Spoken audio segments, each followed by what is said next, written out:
Guess what? Something weird just happened when I was on my way over here. Someone gave me a strange gift.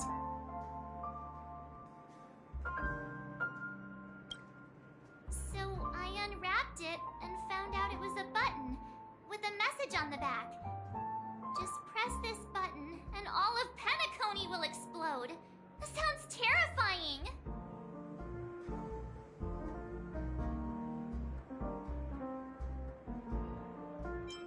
Of course not. Who would press something like that? By the time I turned around, the person had already vanished. So I handed it over to a nearby hound. I heard there were many similar reports before the Charmony Festival started. I'm really worried about the future of Penacony.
It's rare for all passengers to leave the Express together during a trailblazing expedition.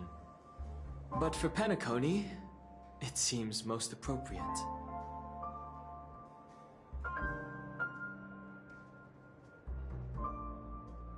Given the conductor's presence, there's no need to worry about it. However, it's crucial that we soon return to inform Pom Pom about the Nameless.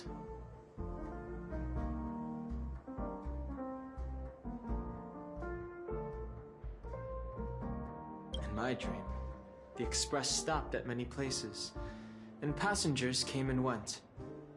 However, the five of us were always present, and the journey seemed never ending. Perhaps this could be a deep-seated desire inside me, and upon realizing this, I knew it wasn't real.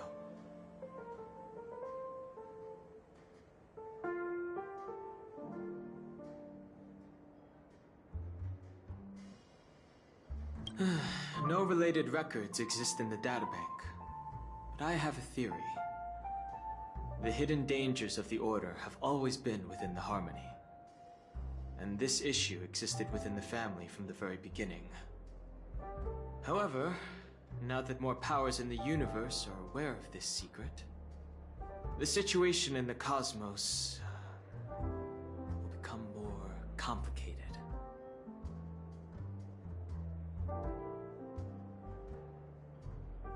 Like I said, we'll go and see. Once we've packed everything, we should head to our next destination.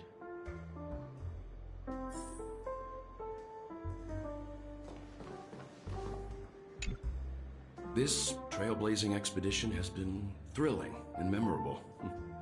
Hopefully we've all gained insights about ideals, paranoia, clarity, and dreams from the experiences we've had.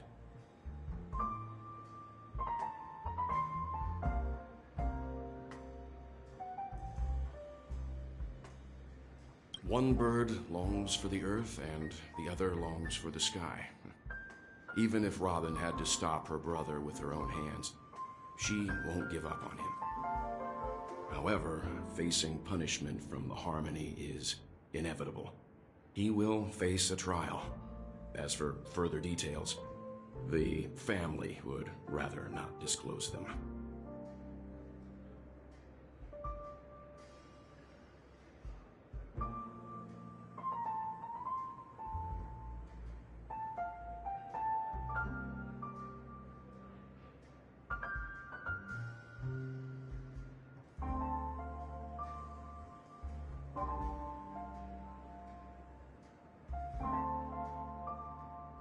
Since the family took up residence in Penacony, the Order has been hiding in plain sight under the guise of the Oak family, using the Stellaron's power to strengthen their hold on the Sweet Dream, which eventually resulted in disaster. That's the claim the family makes. Whether they were truly unaware of all this is a delicate matter.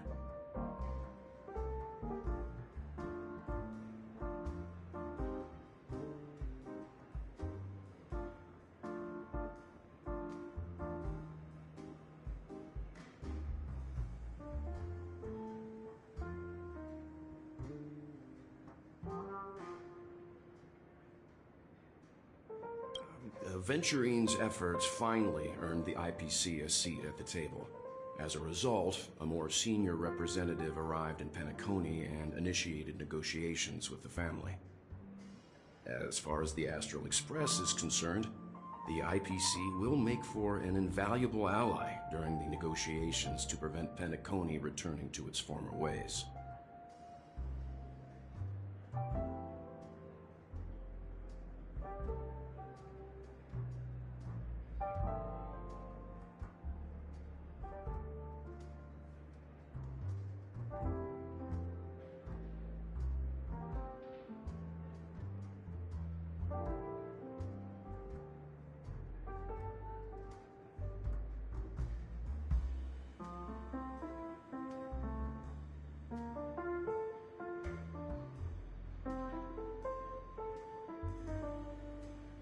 Well, it was somewhat surprising.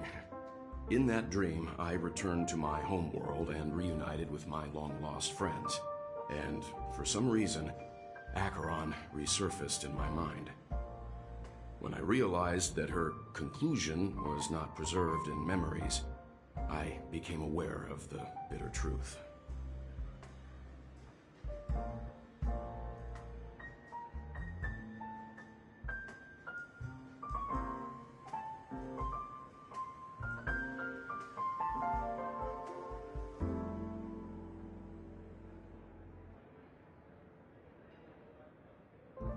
The conclusion of a journey can often be sorrowful.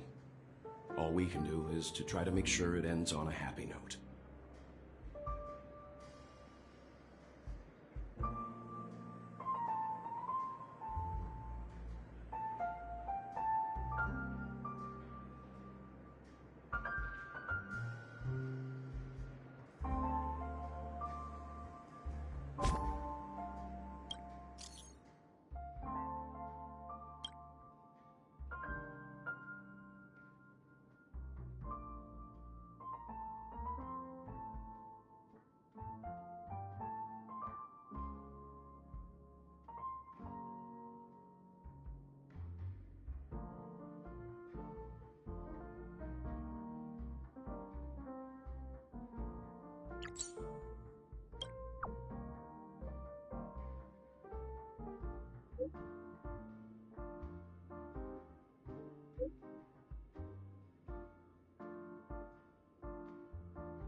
Ready to mix your drink?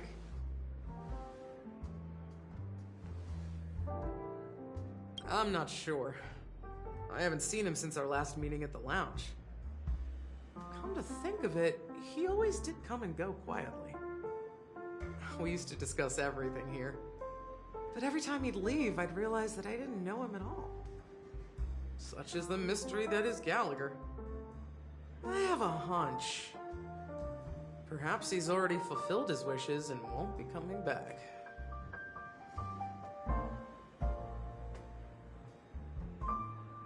Before we start, would you like to talk to your friends? We have plenty of time.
Allow me to see you off.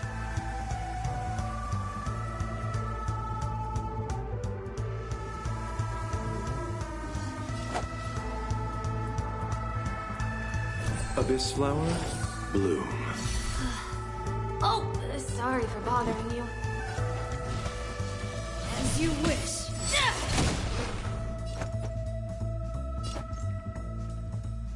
Keep things neat and tidy.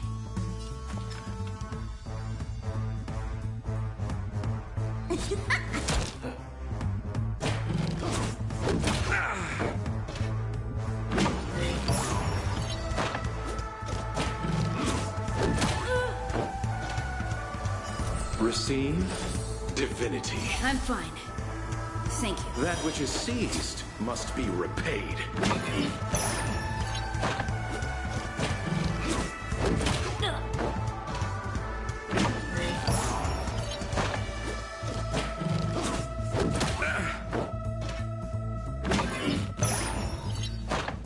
Pity, you chose the wrong enemy.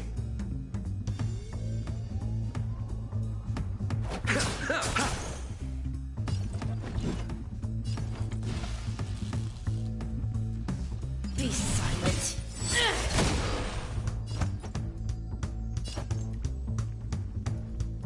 I'm on it. Reading up now. Wait for the tiles before you start counting.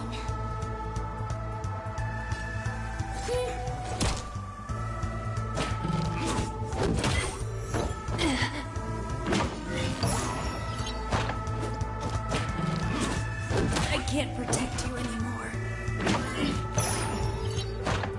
Allow me to see you off.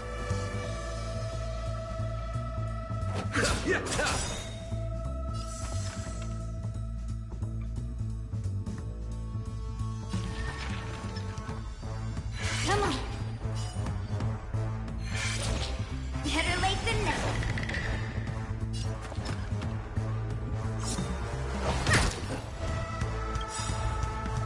Eternal sleep is not the end. The dead will return!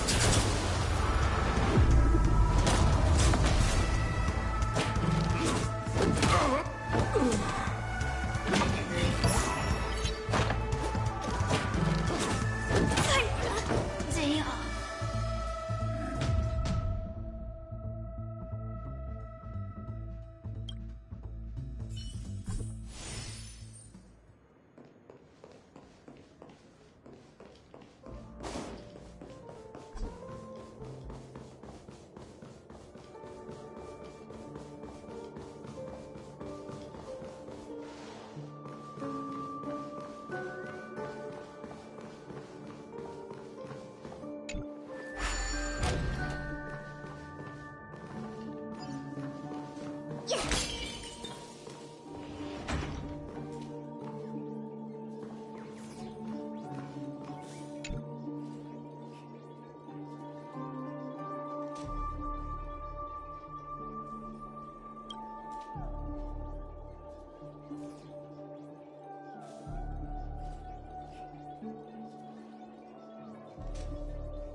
Let's keep trailblazing together, Dan Heng.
Make a wish.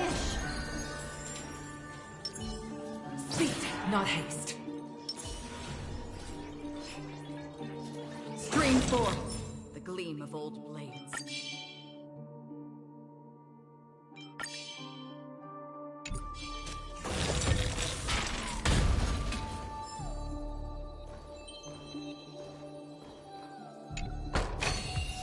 Don't forget to let your friends in on the action.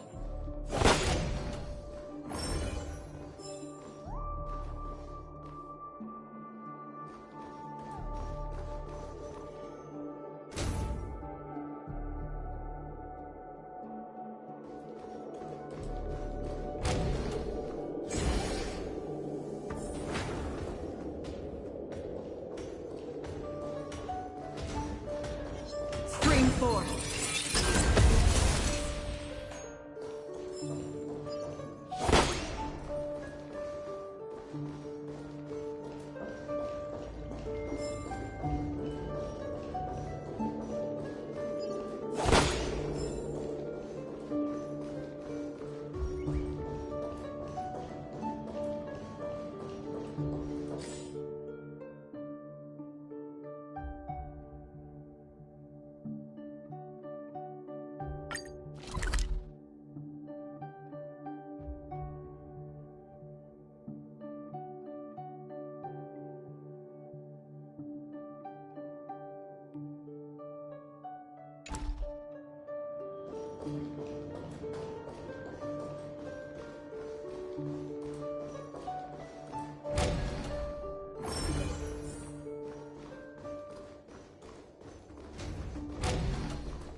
Stream forth.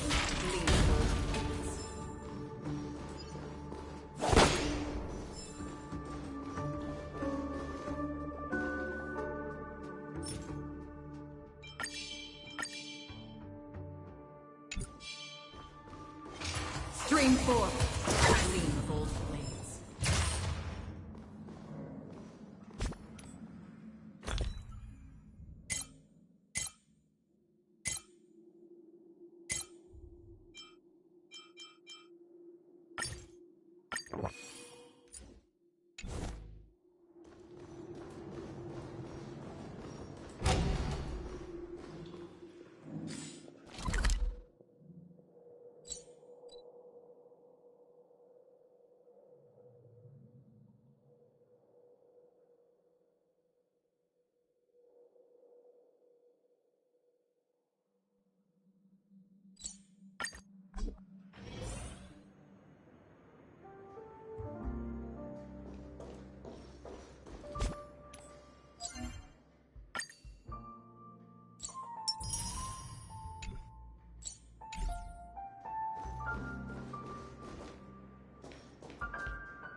Ready to mix your drink?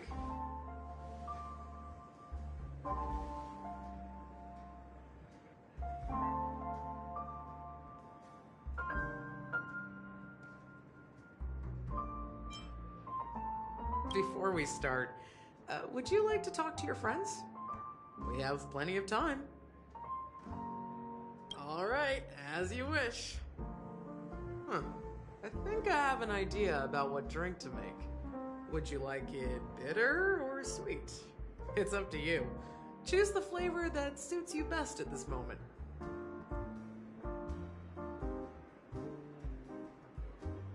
Here's Bitter Dreams, the least popular drink in this bar. It's bitter and sour, just like the harsh realities of life. Not a bad choice. Let's start mixing.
Words always fall short.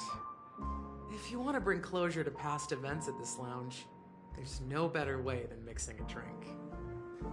Blend all your memories and emotions together and stir them well. Through the filter of time, what remains in the glass is something to savor. Well, it's done. Here's to the Nameless resting in peace, and to my friend Gallagher. Death is a bitter truth, but what you did will be remembered by history. We're not accepted by the outside world, so we've gathered here. And one day, our souls will return to the same place. Cheers.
leaving?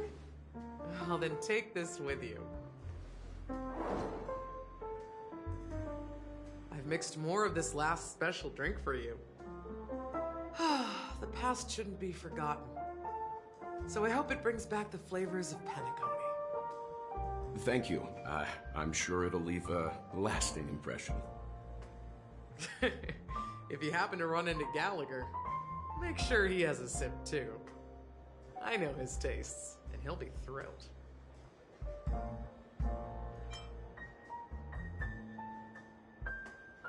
Then, I guess you won't be seeing him. Alright, enough with the heavy stuff. You guys have important things to take care of, so let's not dwell on things. Whether it's the Astral Express or Penacony, there's still a long journey ahead. So let's lift our spirits, guys, and embark towards our tomorrows.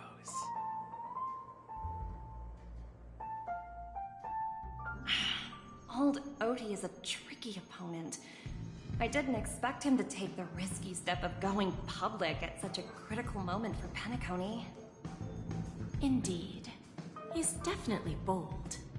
It's that kind of boldness that made him the Odie Alfalfa he is today. Still, the outcome is uncertain. Shouting loud doesn't necessarily carry any weight. What about the phone call I asked you to make, Topaz? Ah, they agreed. But it'll take some time before they arrive. Just as it should be. The sweet dew should be served after the bitter poison. Looks like we'll be skipping the exchanging apples step this time around.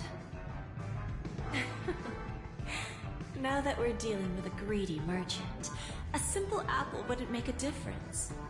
Well, I guess I included myself in that remark too. Now I'm a bit curious, Topaz. Do you think Penacony is a quality asset? Yes. Despite its recent calamity, Penacony remains a top-quality asset within the cosmos, with good credit, lucrative potential, and promising prospects.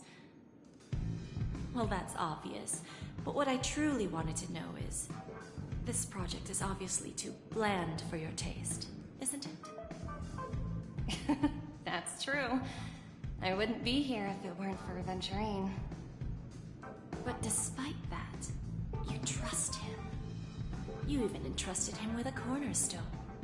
Something as precious as life itself, to finish this gamble.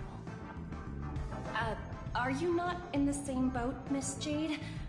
Without us playing along, your Jade Stone wouldn't have made it across the border so easily, allowing you to see all desires that flow through dreams to gain a bargaining chip in negotiations. That's why I'm willing to stake my Topaz Stone to cover for you. It's like one big elaborate game of chess. Once that kid sets his mind to something, nothing can stop him. Not even fate. Well, at least he's still alive, and that's the best outcome. Looks like we've strayed off topic, Miss Jade. Should we discuss our next steps? No need. I'll go it alone. Meanwhile, you can go greet our honored guest and wait for my message. Okay. Is that Robin? Huh. She's also here on the Radiant Feldspar.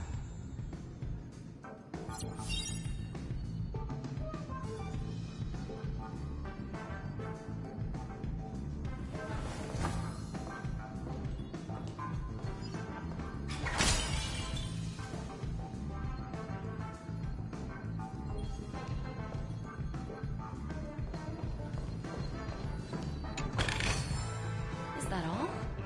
Hardly worth the bother.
Greetings, Miss Robin.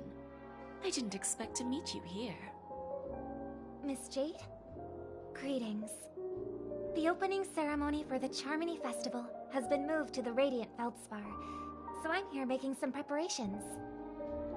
How about you? Have you spoken with Mr. Alfalfa? I'm actually on my way to meet him right now. Do you know him well, Miss Robin? Unfortunately, I've never met him.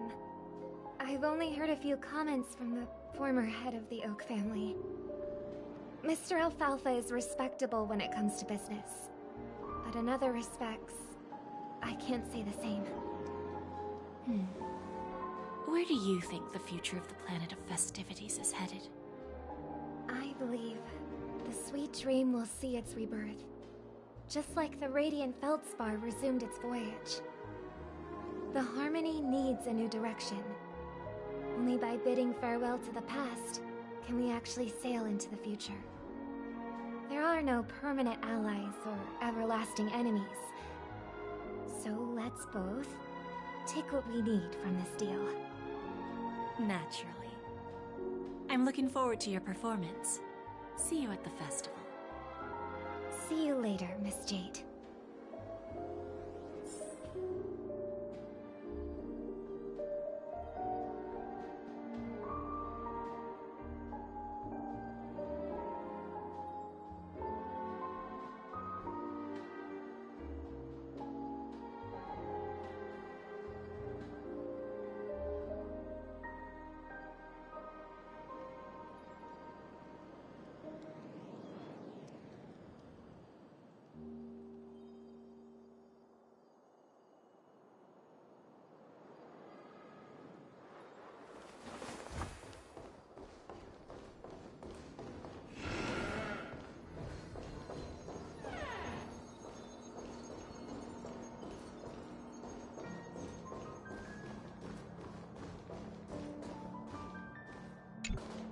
Thank you for your patience, Mr. Alfalfa.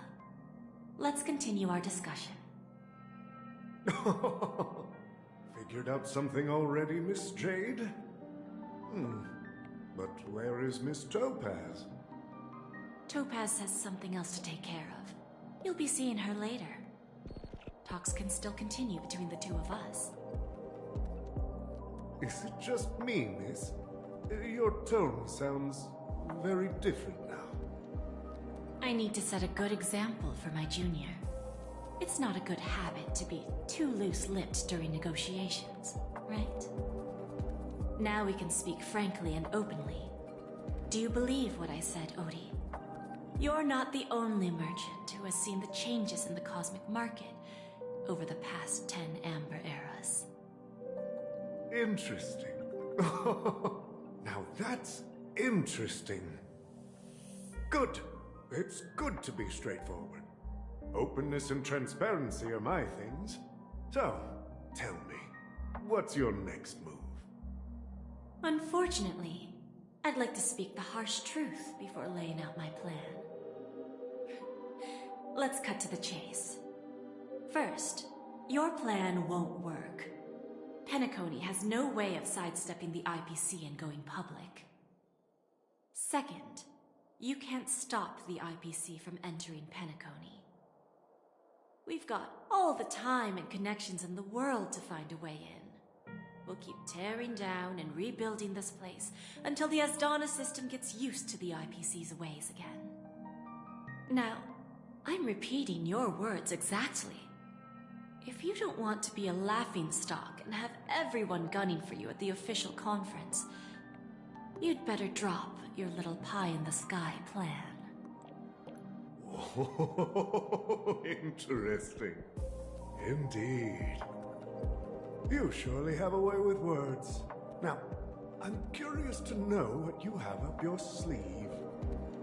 Mr. Alfalfa, let's not forget that the IPC controls the biggest interstellar publicity platform. More than half the news networks in the universe take their orders from us. The moment news spreads about Penacony going public, trillions of customers will immediately receive a message like this. The family's protection for Penacony has expired. any mishaps in the dreamscape could result in permanent brain death. Care to guess how many ways we have to turn alfalfa credits into worthless junk within a measly 24 system hours? With the entire cosmos keeping a close eye on Penacony, I assure you, it won't be too hard. You really think you can pull that off? Even from Pier Point, as distant as it may be, I'm more than capable of keeping you on a tight leash.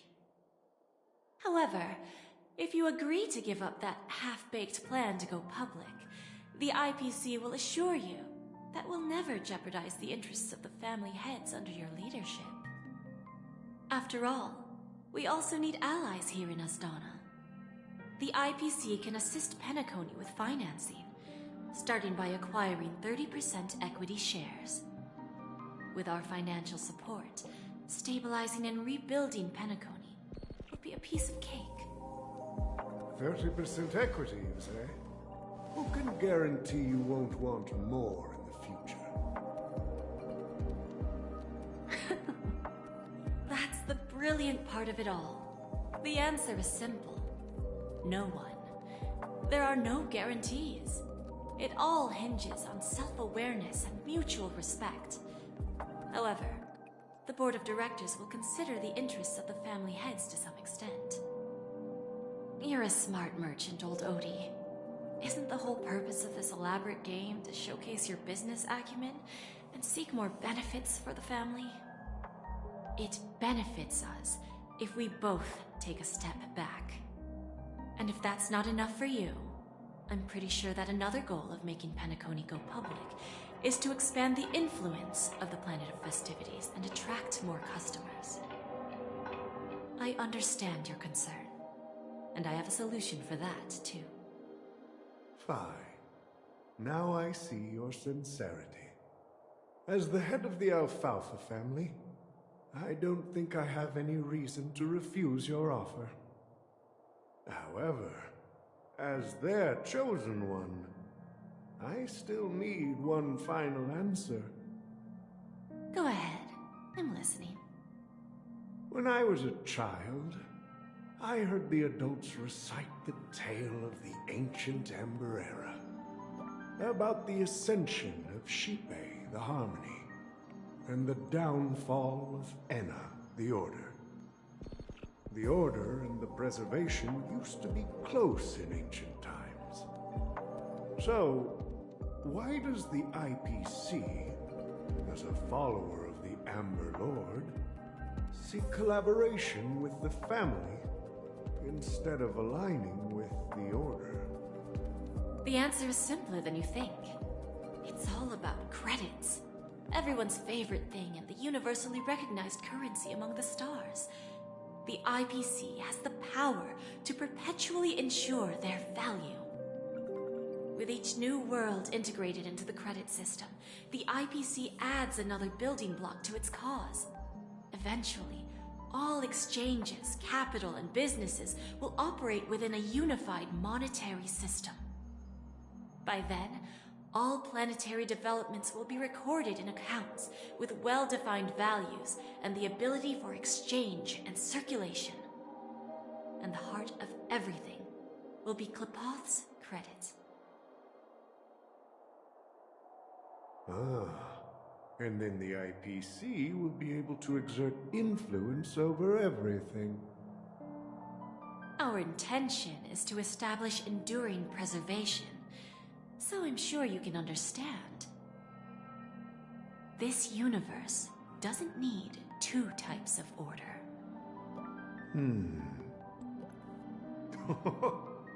Well said. Now you've convinced me. All right. Tell me your solution. Let's see if we're thinking the same thing. Then let's continue our conversation. Please, Topaz, invite Sweet Dew to join us at the table.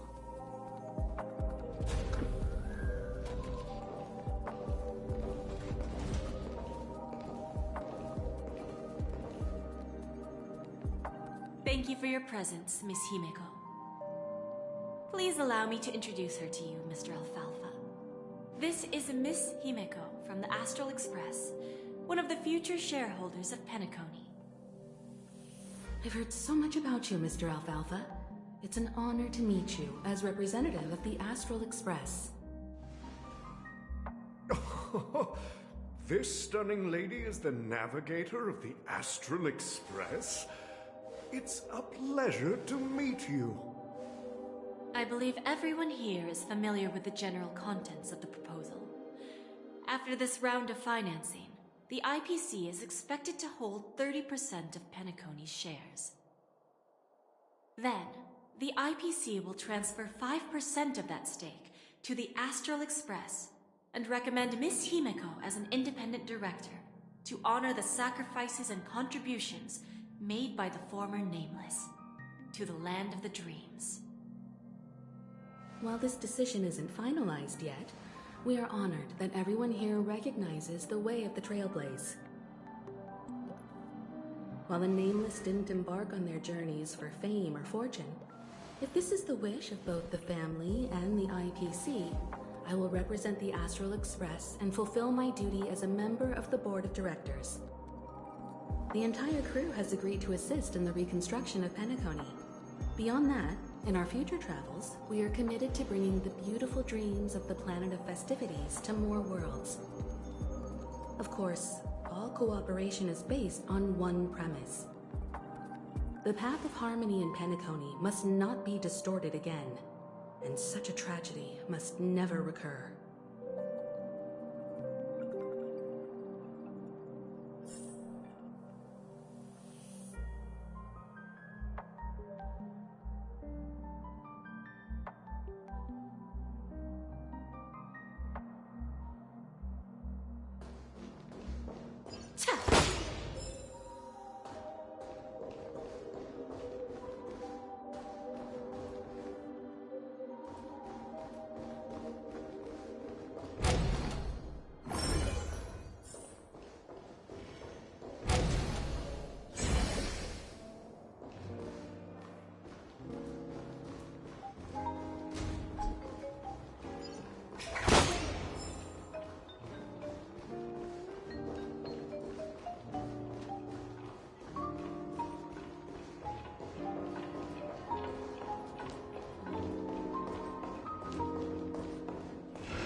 Not exactly eye-catching.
Old OT is in agreement, so the issue is settled, I presume.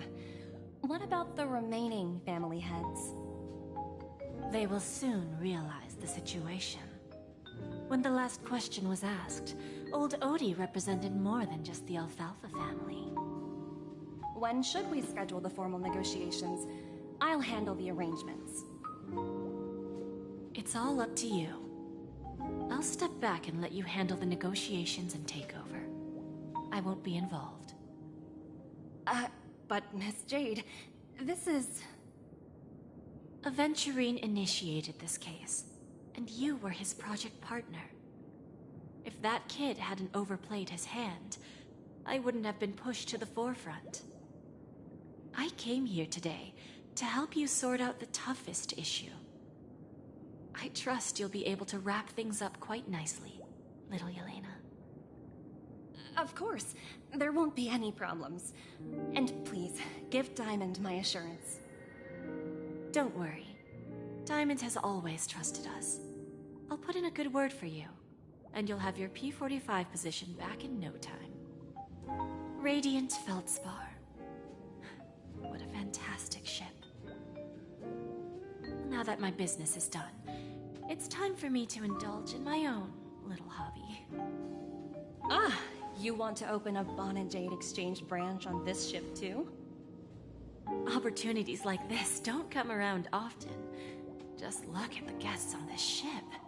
They're surely holding a wealth of valuable treasures. Well, I'll take my leave. A pawn shop can't run without a boss. See you around, Topaz. I have one more question for you, Miss Jade.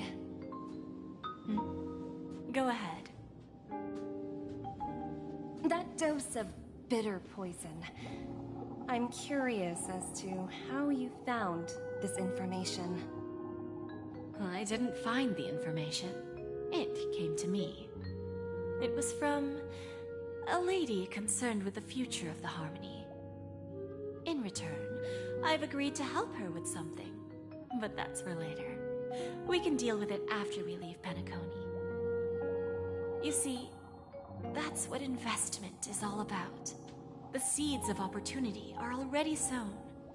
They only need a little bit of nourishment to take root. And then after, all we need to do is wait patiently. Like right now, for example. It's just about time my final guest boarded the ship.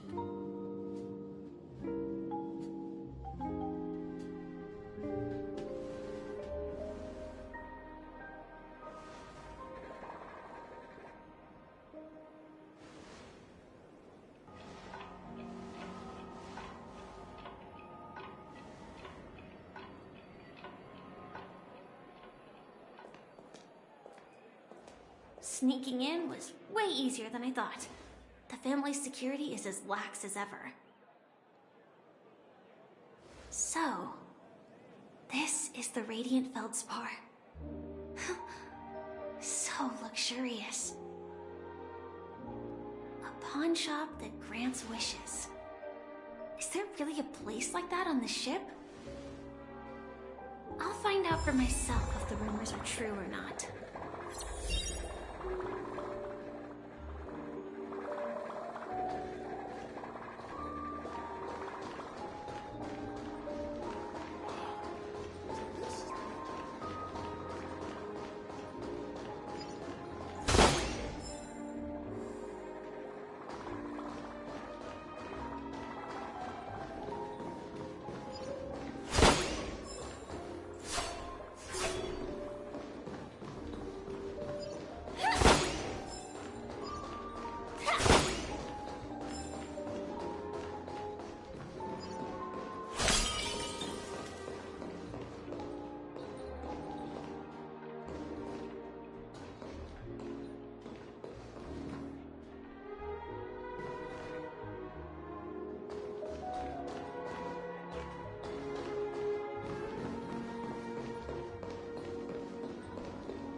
Is that him?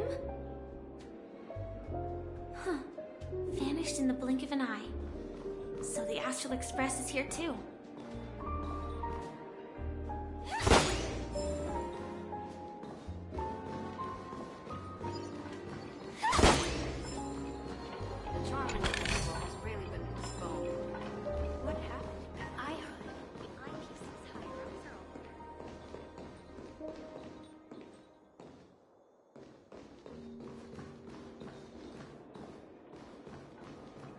By the way, there's one more thing. Mr. Alfalfa and I discussed it. I'll present a gift to the Astral Express on behalf of the family as a token of gratitude for the Nameless's contributions to Penacony. Please help me with the necessary arrangements. Right away, Miss Robin. Can I ask you something? Oh, greetings, miss. Is there anything I can help you with? Do you know how to get to the pawn shop? Pawn shop? Ah, you must be talking about Lady Bonajade's place, right? I heard she offers, special services there. I've marked the pawn shop's location on your device. Please feel free to check it out. Lady Bonajade. I think I've heard that name somewhere before. Was it from Silverwolf? Come to think of it, she disappeared after mentioning that she was going to meet with the Genius Society. I wonder how things turned out for her.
I win.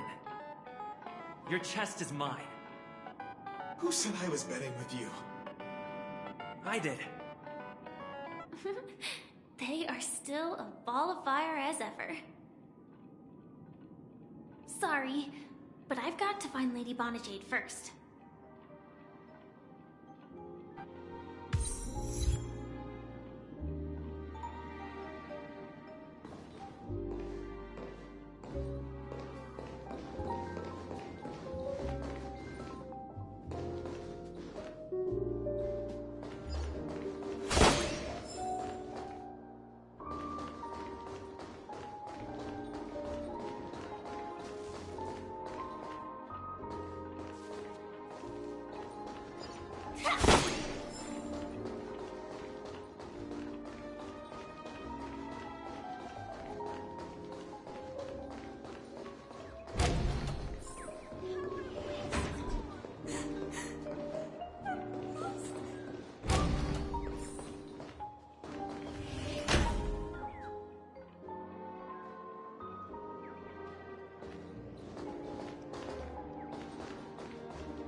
Welcome to Bonajade Exchange, Radiant Feldspar branch.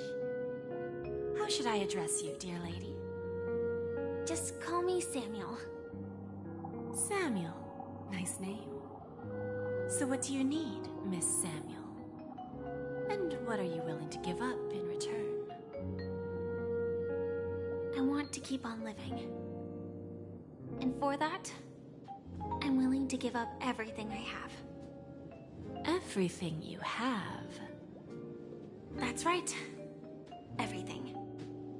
Miss Samuel, I think you'd best turn around. It seems you're not quite familiar with the term pawn. What do you mean? I mean it literally. I sense your burning desire to live, but unfortunately, you don't have anything of equal value to offer. Okay. A pawn shop that grants wishes. I see. It's just a marketing gimmick. that's quite a harsh accusation. I understand you may not fully comprehend what I mean, but don't worry. I'll help you understand. Go and talk to these people. They're all customers of my pawn shop. See for yourself if their wishes have come true. Once you've done that, come back to me. I'll help you understand the true meaning of pawn, and make you realize what you're missing. That Lady Bonajade feels more like a moneylender rather than the owner of a pawn shop. Well, I've got nothing better to do anyway. I'll do as she says and see what happens.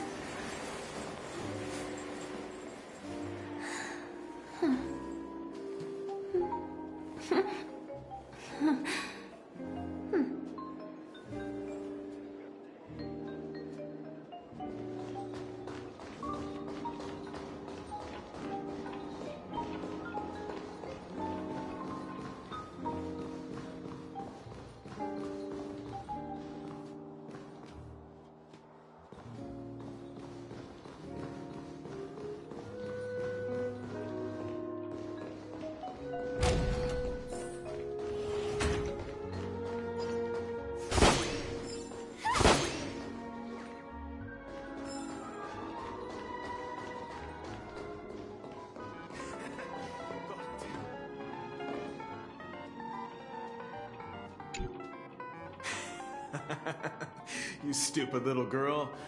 Coming back to lose more money, huh? Enough talk. Let's get started. This will be our final game. I'm betting my entire fortune. Oh, a big talker, huh? All right, let's see what you've got.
I actually won! This can't be! You lost to me 10 times in a row. How could I possibly lose to you at such a crucial moment? It's true! Lady Bonajade has truly blessed me! Finally, my luck has turned for the better. Great new era for Stacy, the master gambler has arrived!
Inspection complete.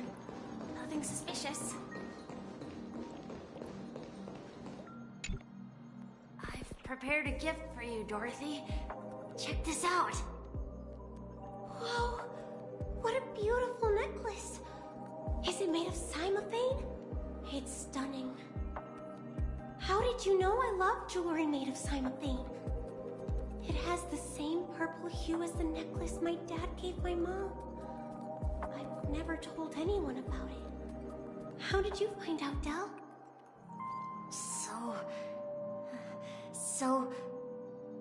Well, will you go out with me? I will.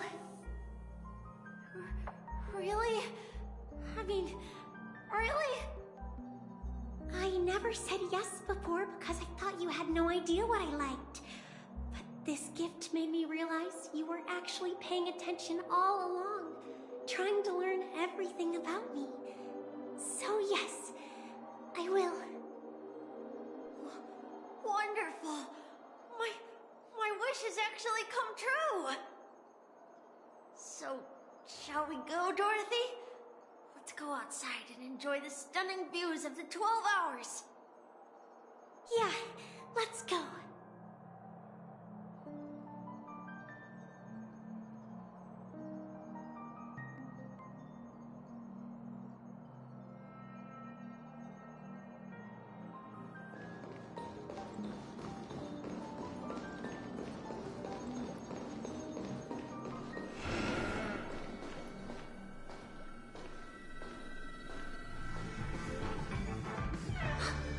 Did you see that? The gray-haired one outside. Don't look around, just focus on your drink. Seriously, they look like a total lunatic. Is that him?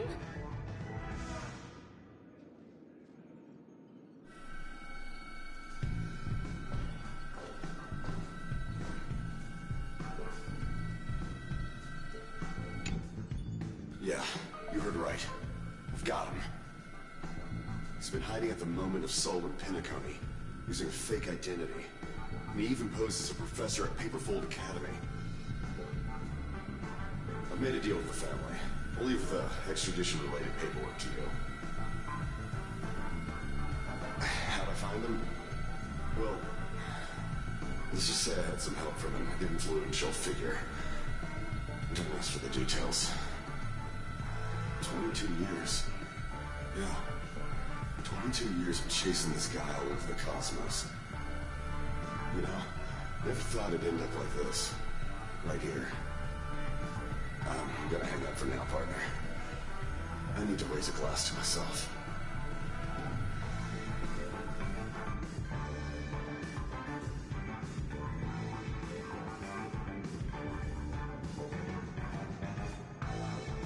All of their wishes actually did come true. But I just don't understand. How did she do it? And what does pawn really mean? I should go back and ask.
Chirp, chirp. Origami bird. Hey, little birdie. Come on. Calm down already. Everyone's staring at you. No, it's not the best time to do that. Sorry. I'll catch up with you later.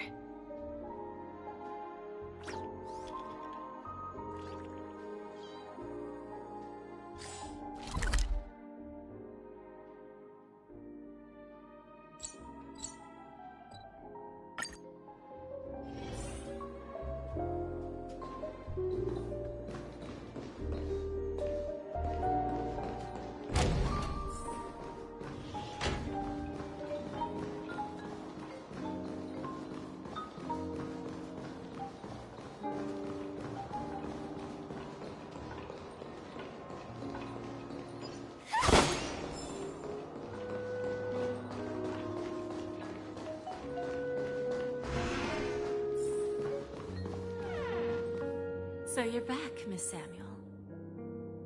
Yeah. I found those people. And it seems their wishes did come true after visiting the Bonajade Exchange. But I'm not sure what you want me to see. They all seem to be living fulfilled lives. Not so fast. This step was just to show you that the Bonajade Exchange is genuine. That I had the power to grant their wishes. And now, I'll tell you the price they paid. Dell was from a wealthy family. He was head over heels for Dorothy, and wanted to win her heart. So he made a deal with me. He put up his entire fortune in exchange for a gift that would impress Dorothy.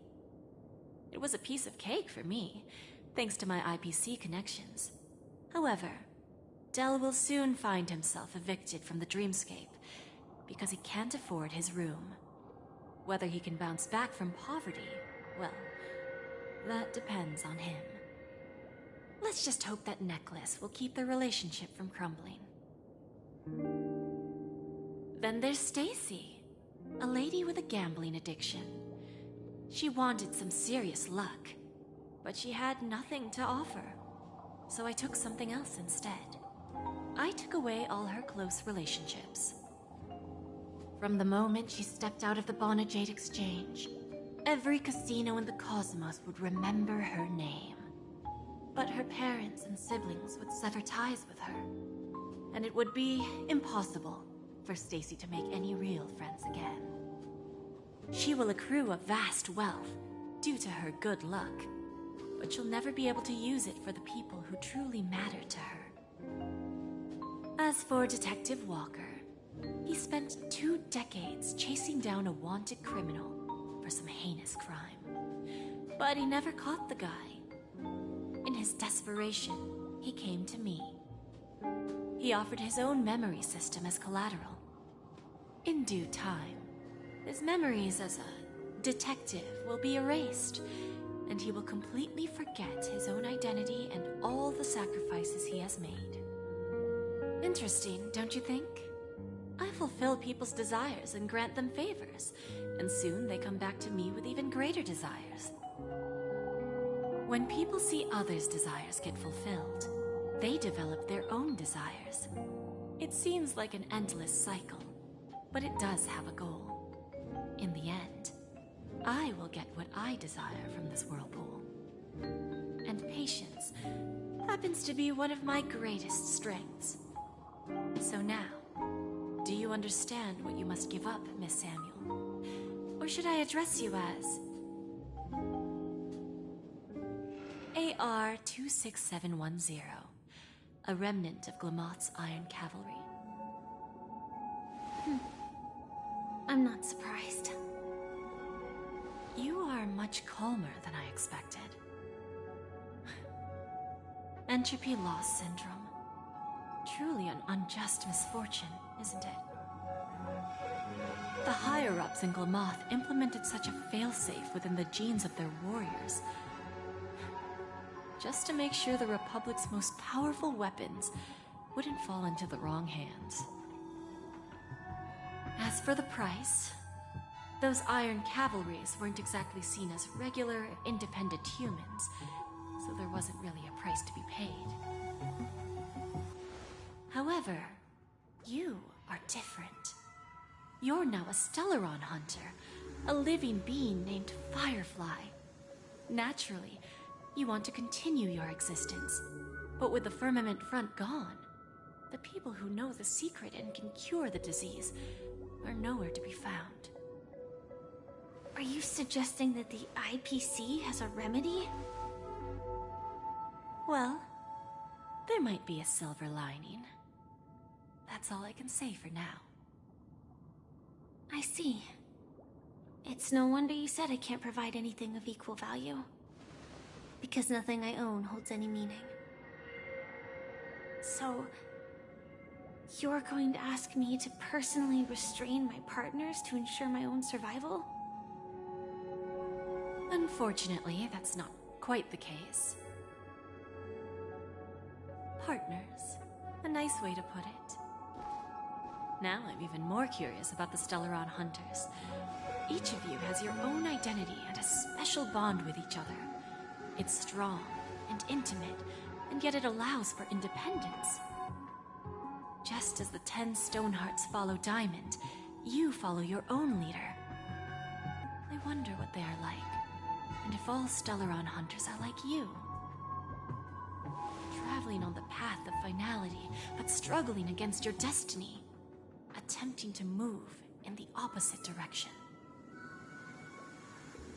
I really hope that one day, all of you will come and visit my pawn shop. I'll be waiting patiently for that day. Can I see this as an invitation? From Diamond to the Stellaron Hunters while keeping the IPC in the dark? Consider it more of a personal offer from myself. It doesn't represent the IPC or the Strategic Investment Department. The Stellaron Hunters have interacted with the IPC, but not the 10 Stonehearts. Our paths have never crossed. As for your offer, I can pass it along to my partners. But I have a question. You know who I am. And you must know that my partner is keeping an eye on this room. If she wanted to, she could let the entirety of Pierpoint know about it within a few mere seconds. What drives you to take such a risk and extend this invitation on behalf of Diamond, even if it could lead to your downfall? Simply put, you and I are the same. However, unlike you Stellaron hunters or the Astral Express, we band together merely to obtain what we want. Each of us has our own past and destined ends, and on this journey, we have been invited by Diamond to join him.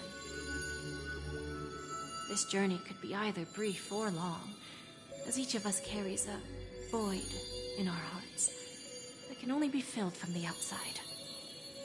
So, Diamond made us a promise to divide the power of the Emanator of Preservation into 10 pieces and give each of us a cornerstone to fill that void. Mortal flesh is fragile, yet my heart is unyielding like the monolith. For without this resolve, the way of preservation would fade into oblivion. So, you understand? This pledge goes beyond a mere oath. It's our collateral in exchange for opportunities, wealth, survival, and a future.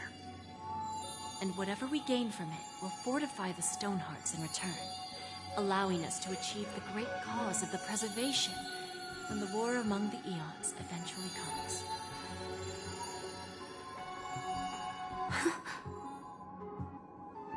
I understand. Take your time, child. You don't need to give me an immediate answer. Like I said, patience is one of my greatest strengths. If fate turns that page, our paths will cross again. It's a shame, though, that this pawn shop can't give me what I desire. My last attempt in Penacony. Well, it ends with hope.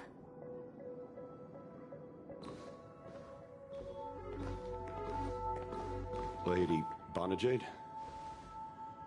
I've come to deliver the collaterals promised.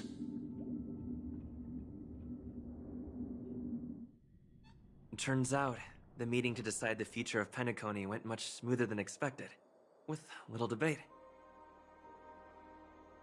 Oh, the Charmony Festival's opening ceremony is starting soon. I should head down and take a look. This airship has quite a few treasures. A bountiful harvest.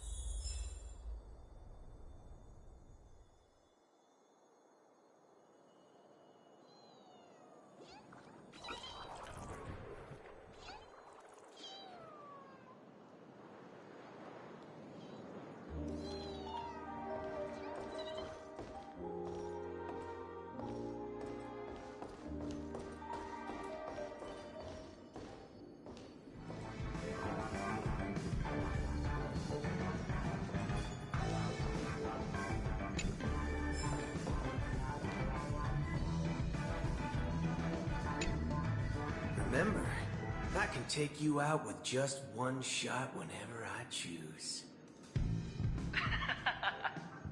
Oh, that'd be my honor. Don't worry, I hate cheating at the table. You better. Ah, look who's here. The great hero of the Astral Express. The most dazzling trailblazer in all of Penacony. Oh, you're here too. Long time no see, friend.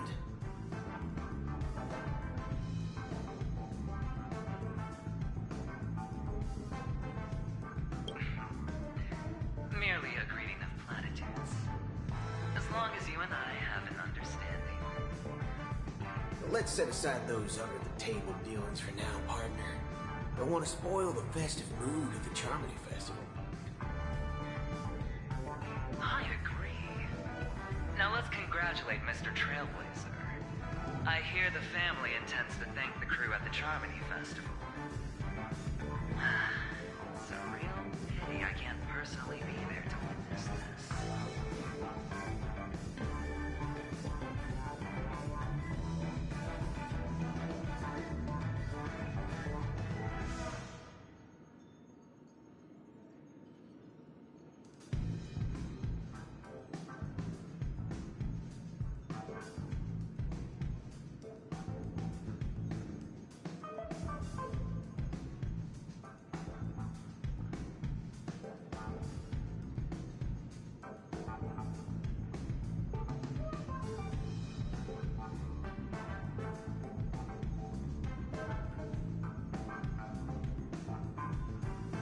My job was just to give the IPC an opening. Other things aside, I think I did a pretty good job at achieving this.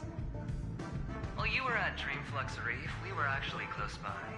You wouldn't have been able to dig up so much dirty information without the help of a knowledgeable foreigner. But that emanator didn't pull any punches. My body couldn't hold out too long. Otherwise, this would have been settled in a much cleaner manner.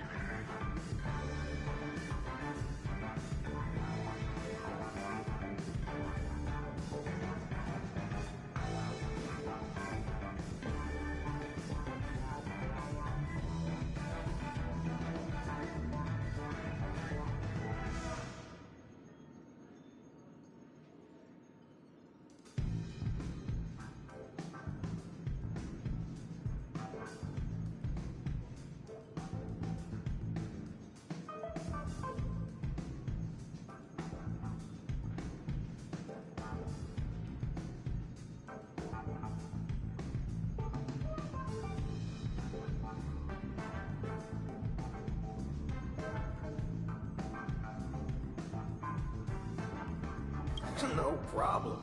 If punishing the wicked and eradicating evil is a top priority, would have been strange if we sat it out. Making an entrance like that, us Galaxy Rangers are making a comeback. Reckon you'll meet quite a few followers of the hunt on your journey. Do me a favor, pass on my regards, will you?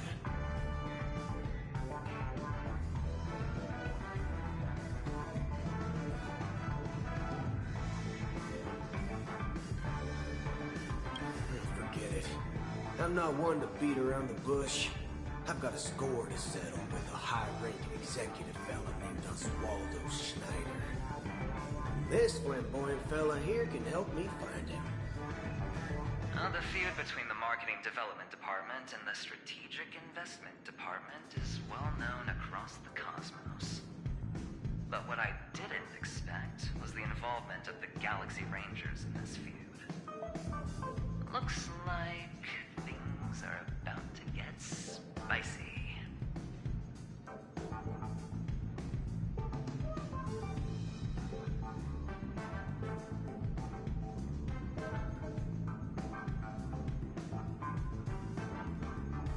Thank you. And I also hope you enjoy yourself, great hero of Penacony. I'll pass. But I do hope you guys have fun. If you don't mind, let's play a few rounds next time.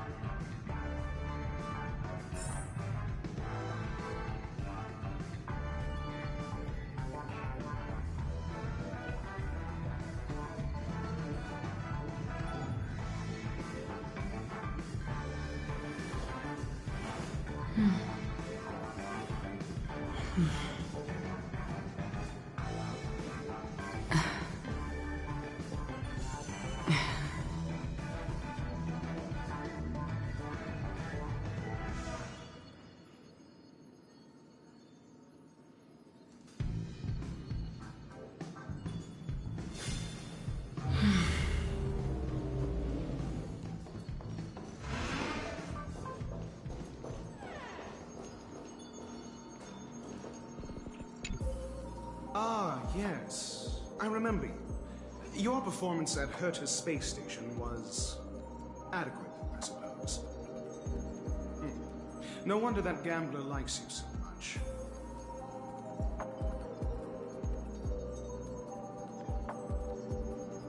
The Intelligentsia Guild assigned me to be an invigilator for the IPC's ambassadors.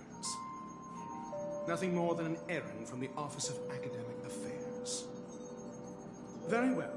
The Charmony Festival is about to commence soon. Take advantage of this unique opportunity. A blend of work and play is essential for superior knowledge absorption.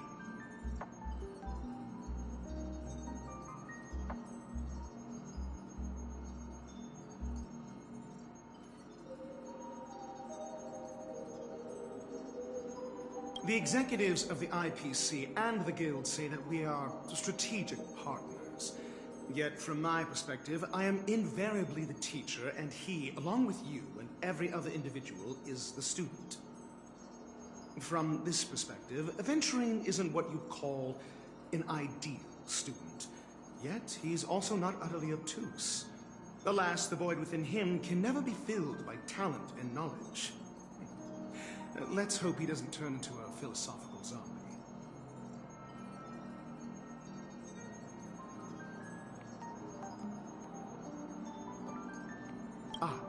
Saying such a thing merely indicates that you have not truly grasped the essence of learning. The principle of balancing work and relaxation is scientifically grounded, with the relevant proof process detailed on page 21 of the 31,467th issue of the academic journal Star Caesar. Acquiring knowledge aims to enhance living. Don't invert priorities like those dolts at the guild.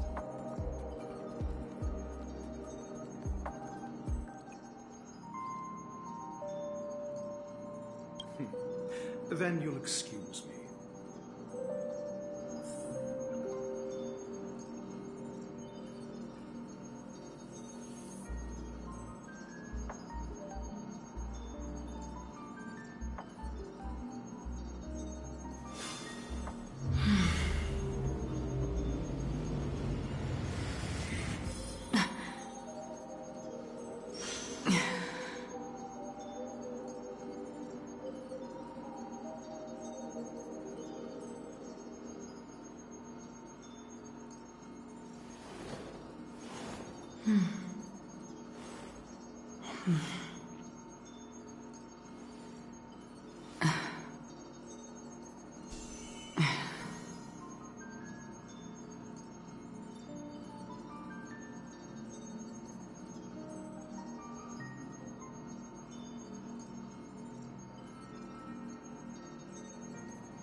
Well, if it isn't my old friend. It hasn't been long, and yet, here we are again. How are you?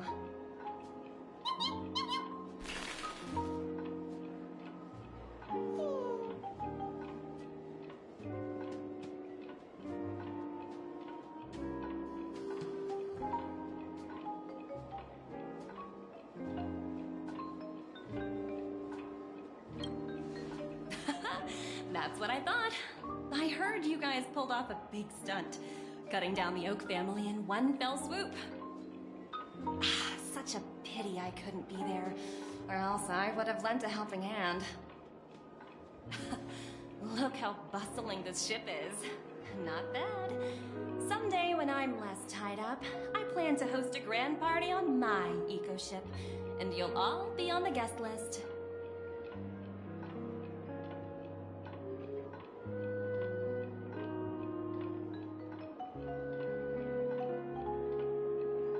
Transform? What are you saying? Oh, I understand now. You're referring to Aventurine's cornerstone, right? Sorry. Compared to him, my ability is not as visual. Guess there's no harm telling you. The abilities of the 10 Stonehearts as cornerstones are all different. Some can even read your thoughts, grasp your desires. So, be careful. Now that I think about it, it was good that Bronya got there when she did in Belobog. If she came any later, we probably wouldn't have ended up as friends.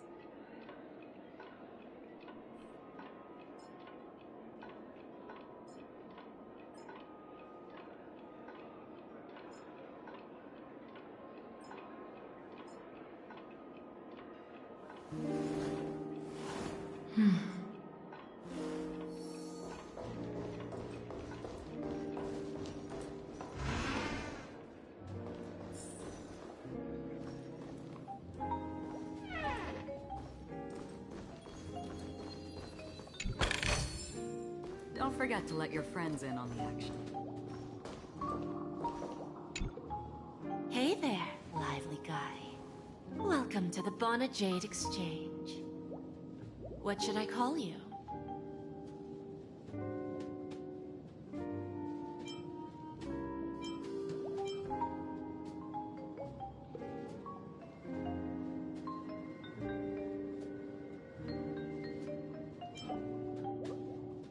What a unique name. So, mister, what do you wish for? And what are you willing to sacrifice for it?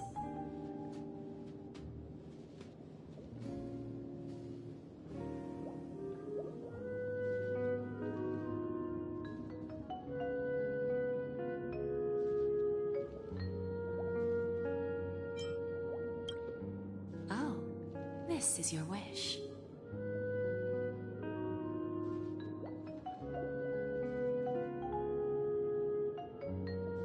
Sounds simple enough.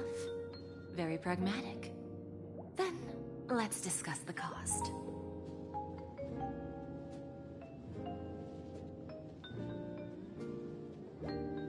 To fulfill this wish, the thing I need is simple. The tail of an animal. Well, it's a two-legged animal with black fur, a round head, and long ears. It's omnivorous and is prone to mood swings. Most importantly, it has mastered the human language and can communicate. Bring its tail to me as collateral, and your dreams will come true.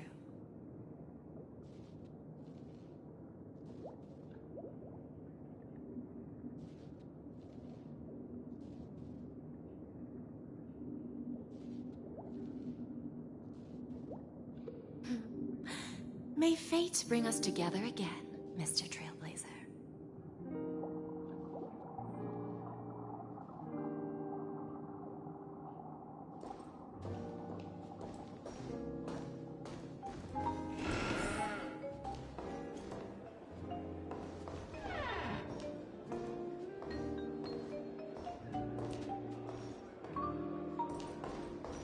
What services do you require?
We meet again, my dear friend. Your journey of the beauty is even more elegant than mine. My most sincere regards to you.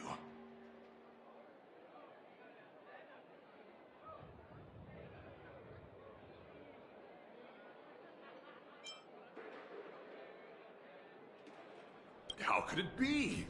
The beauty holds no bias. My words are fair and just. I have heard of your valiant deed in leading others to vanquish the omen of evil. Though the tale bears a tinge of regret. You have undoubtedly championed beauty and justice. May Adrilla smile upon you.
If an admirer of the beauty gets lost in the pursuit of power, they risk descending into the omen of evil, a form which is neither human nor beast. Although Mr. Sunday did not cross paths with the path of beauty, his actions were no different from the omen of evil. A lamentable soul lost on the path of righteousness. Truly a matter of deep regret.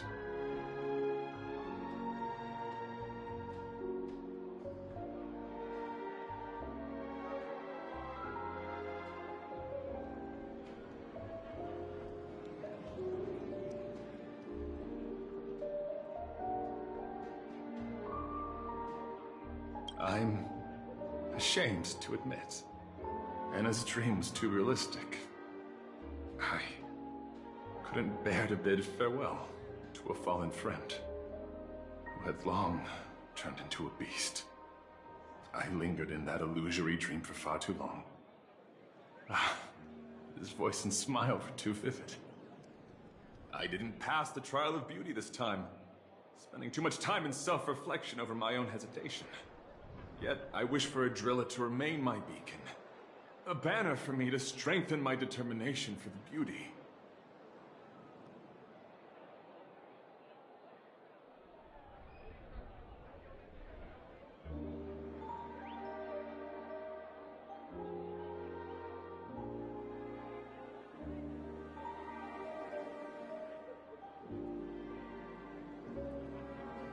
Thank you. Then may the beauty always be with you.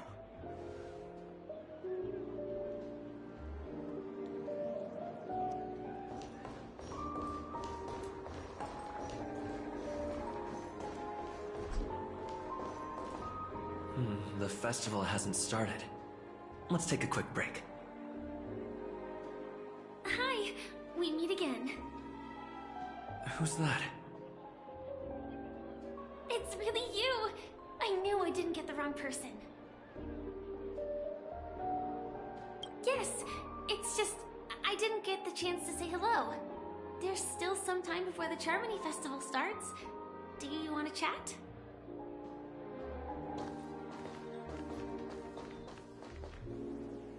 Two murder cases, a showdown with the IPC's ambassadors, the legacy of the Nameless, and a remnant of the Order who dreams of creating a paradise in place of the Eons.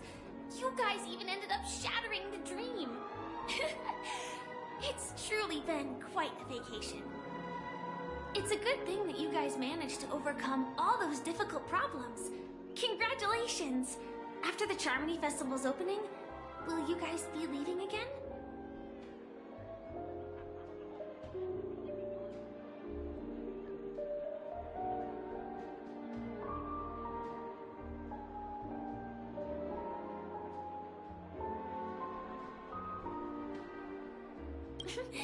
There will always be somewhere. After all, you guys are on the path of the Trailblaze.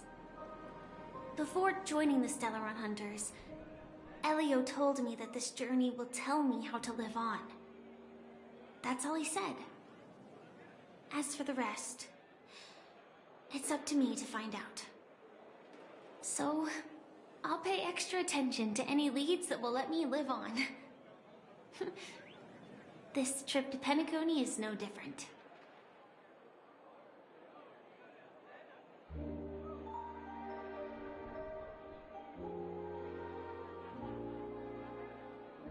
Yes, sadly I was looking in the wrong place. But I did reap some rewards. Do you know Miss Jade from the IPC's Strategic Investment Department? Bonajade Exchange belongs to her. She told me her price, but...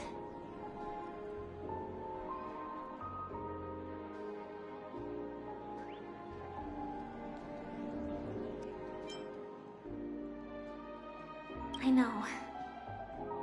But what she wanted wasn't my answer either. Of course, I want to live on. But... what fate owes me? I want it paid back, not passed on. No one else should be involved because this is a grudge between me and fate. Speaking of which, actually, I feel that I still owe you a formal apology for that matter with the performer of the Iris family. Even the smallest of lies can turn into a betrayal as sharp as a blade. I'm sorry.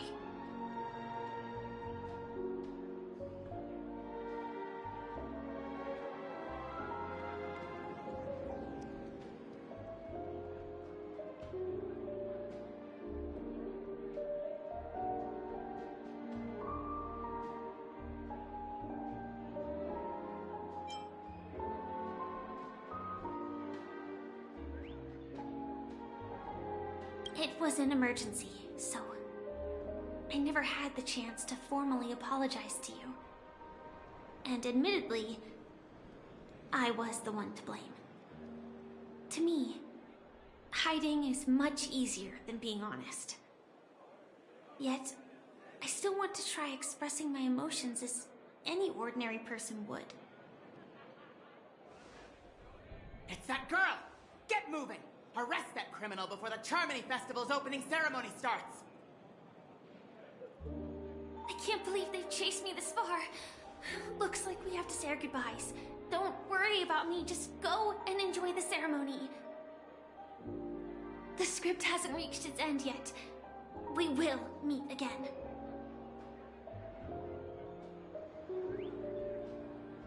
I hope she's okay. But if it's only those two hounds again, she'll probably be fine. I'll send a message later to check in on her. Let's go attend the Charmony Festival first.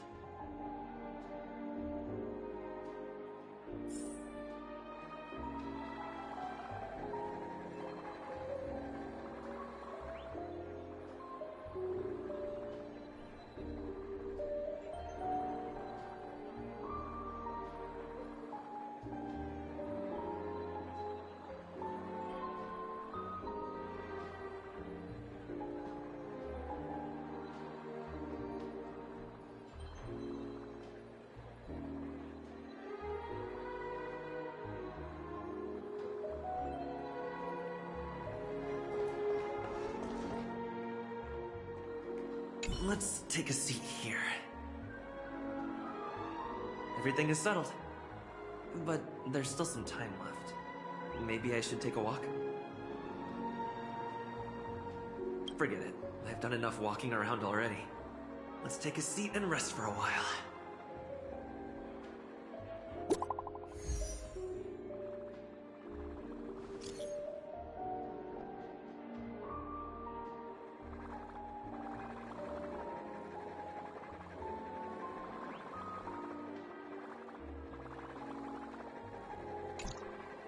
Looks like I don't have to worry about her. Let's wait for the opening ceremony to start.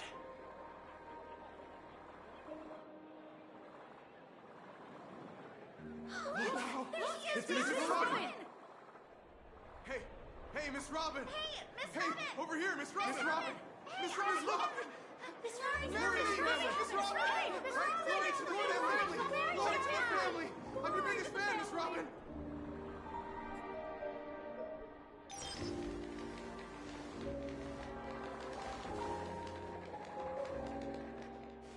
Distinguished guests, fellow family members, ladies, gentlemen, and friends from all over the cosmos. It's a pleasure to join you all in celebrating the grandest ceremony of the Amber Era, the Charmony Festival. Firstly, on behalf of the Penacony family's 5 major lineages, and on behalf of myself, I'd like to extend a warm welcome to all our guests.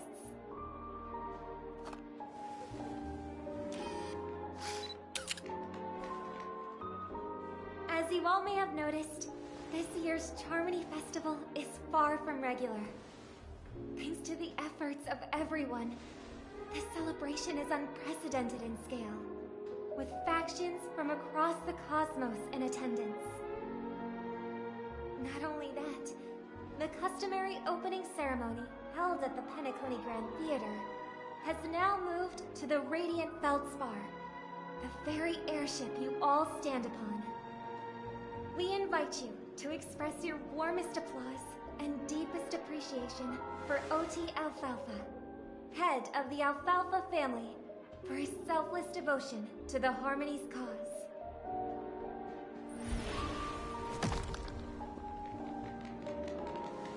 What makes this festival so uniquely significant? As is widely known, the Radiant Feldspar had to halt its voyage due to an anomaly in the Sweet Dream, sparking widespread discussion in the 12 Hours. Thanks to the hard work of Penacony's internal and external factions, we've finally gotten the Dreamscape back on track, just in time for the Charmony Festival. And as they say, good things come in pairs. The Charmony Festival not only celebrates this achievement, but also marks the relaunch of the Radiant Feldspar. And finally, the last reason. Does everyone remember the Watchmaker? In truth, the family has poured their efforts into this festival just to commemorate this legendary luminary. The father of Penacony, Mikhail Chard Legwork, one of the legendary Nameless who laid the foundations of Penacony. In the most bewildering times of the planet of festivities, it was he who descended from the sky with his companions, who taught us through trailblazing where freedom lies. It was also they who led the vanguard in the pioneering of the dreamscape, in exchange for what is now known as the Paradise of Harmony. It can be said that Penacony's splendid success today is deeply rooted in the trailblazing ethos the Watchmaker planted within us. Only by honoring this trailblazing spirit can we fulfill our mission and spread harmony to a broader audience. Aw, that's so nice of her. She's talking about us.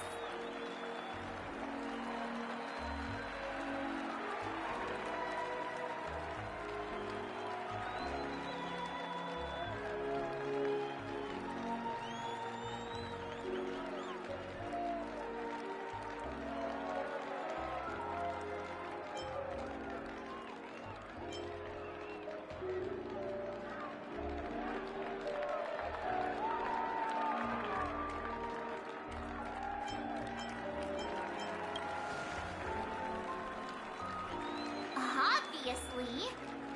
Wait, why does that seem so ominous? And now, the sweet dream is back on track. All thanks to the Trailblaze, of course. If it weren't for everyone on the Astral Express, we wouldn't be able to successfully host this Charmony Festival. Thus, with unanimous consent from the 5 major lineages, Penacony's family, on behalf of all family members throughout the cosmos, offer a token of appreciation to the Nameless. Oh, I wonder if it's gonna be a big one. We will transfer ownership of the Radiant Feldspar to the Astral Express. A meager appreciation that we hope you will accept with grace. Let us gift our applause and cheers to these brave and dauntless Nameless. Nameless! Nameless! Nameless! And now, I propose a toast. To harmony. To the Trailblaze. To the future of Penacony and the universe. And to the generous Alfalfa family head, Mr. O.T. Alfalfa. Cheers! Cheers!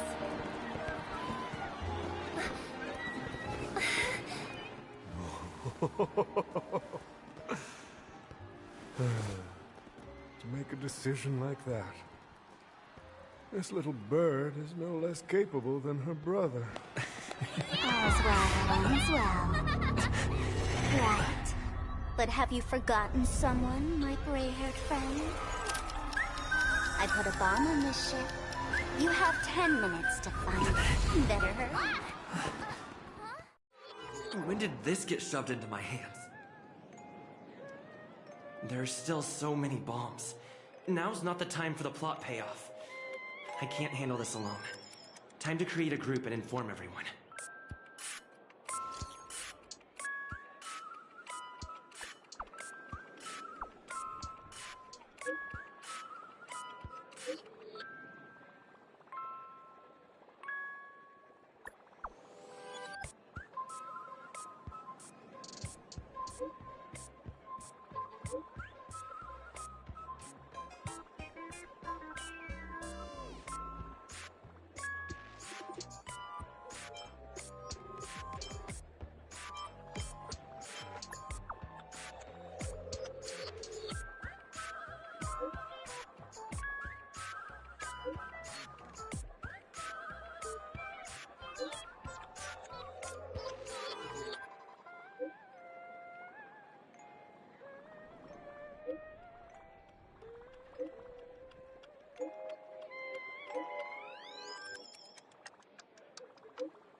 All set.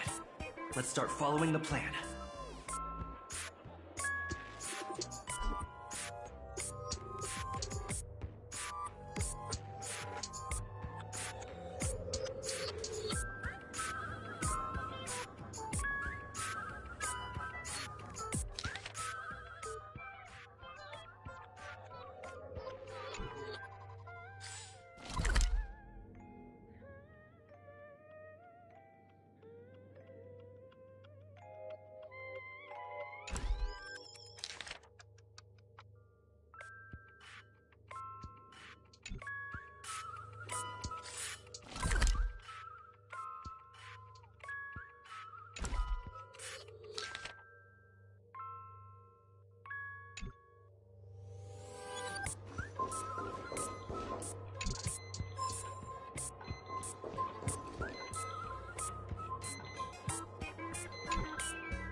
I'm now the bomb demon then. Satisfied? If not, you'll just have to make do. Alright, now that you've found me, it's my turn to complete my mission. Next, I'll count down from 5, and then explode! 5, 4, 1. Did I miss a number? Oh, so it is. No matter though. I've never learned how to count before. I mean, Bomb Demon Doll has never learned how. I'm not even a real bomb. Was it surprising, shocking, horrifying? Really? That's too bad then.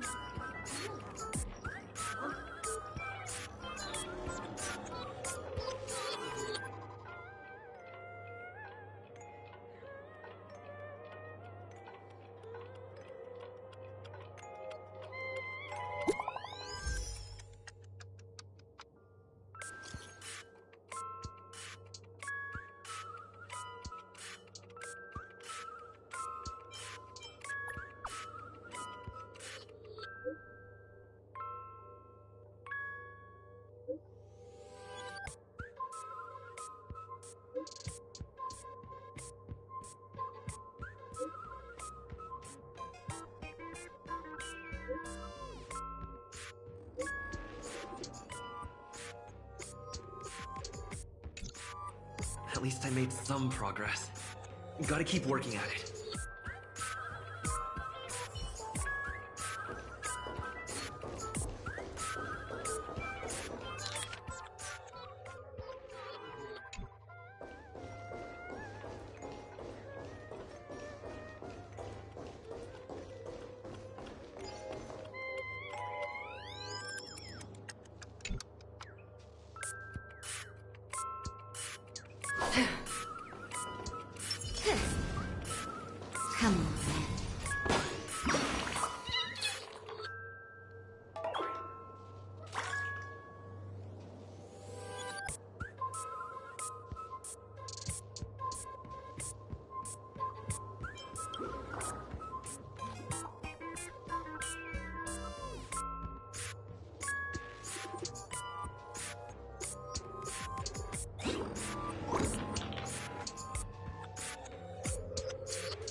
The Blue Hour Auction Robbery. A gang of masked thugs broke in, stole a fragment of the Astral Express, left behind a large hammer, a doll, and a half-dead red herring at the scene. Those are all the details.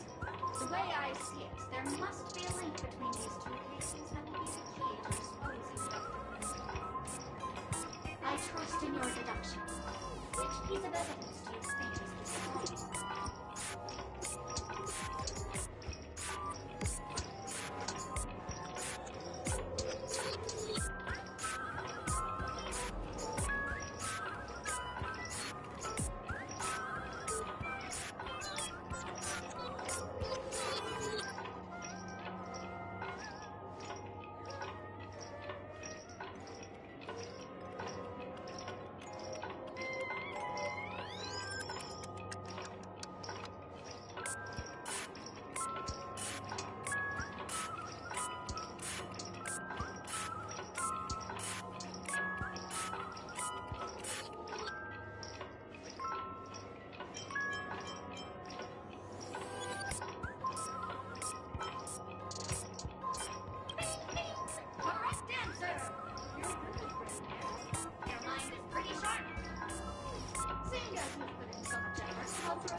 You can call me the Director Doll.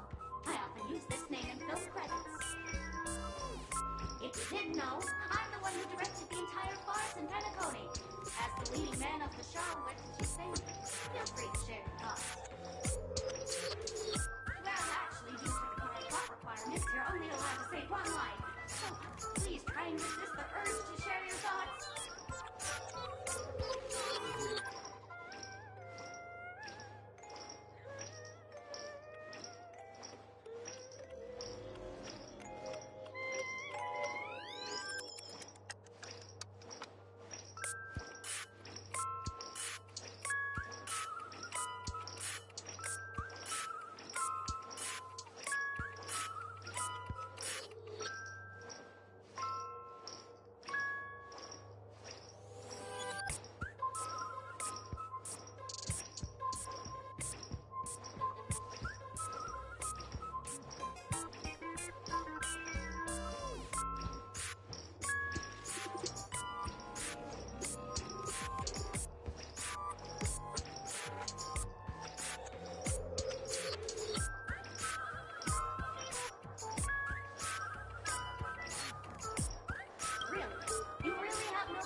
Answering. According to the script, I must reveal to you the fact that there's no bomb here at all, thus causing you to want to hate yourself for spending this whole time listening to me prattling on.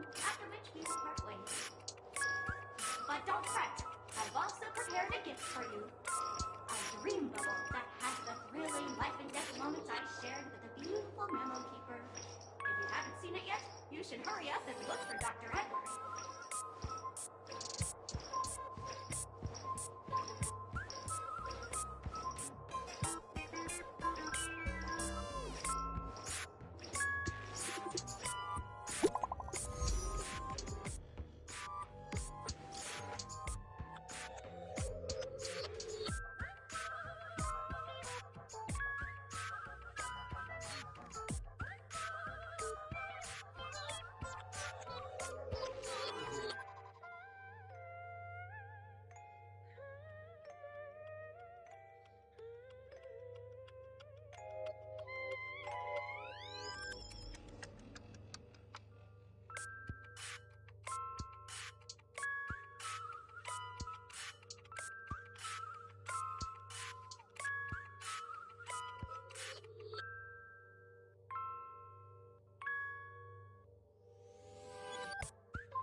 Welcome back to the Golden Sparkle Tree. I will prepare a worthy gift for your troubles. Wait! As for that imaginary nuclear bomb, don't interrupt me. I know you never mentioned those 3 words to me before. Well, the bomb isn't here. Tweet. I'm afraid you'll have to look elsewhere for it.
Not much time left.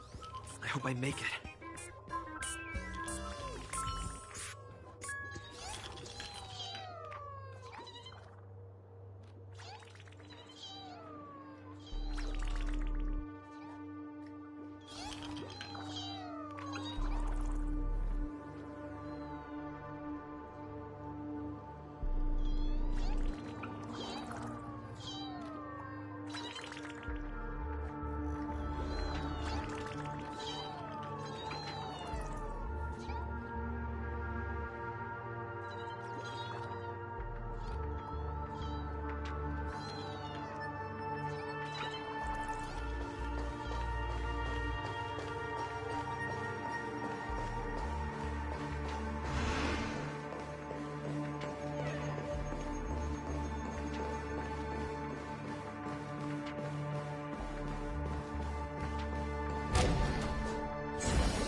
Your acting prowess is almost on par with Miss Sparkle, but you still can't fool me. I'm on to you. You're here because you accepted bribes from the duplicitous and corrupt leader of that Sparkle gang. The scoundrel who wants to become mayor of Sparkle City. Blazin' Bro! This evil city has fallen into depravity. As the sheriff doll, I cannot idly stand by and do nothing. And now, only this imaginary neutron bomb can completely cleanse Sparkle City of your ilk. If you wish to defeat me, you'll have to face off against the great Sparkle's dolls. They're my fiercely loyal companions, and you'll never defeat them.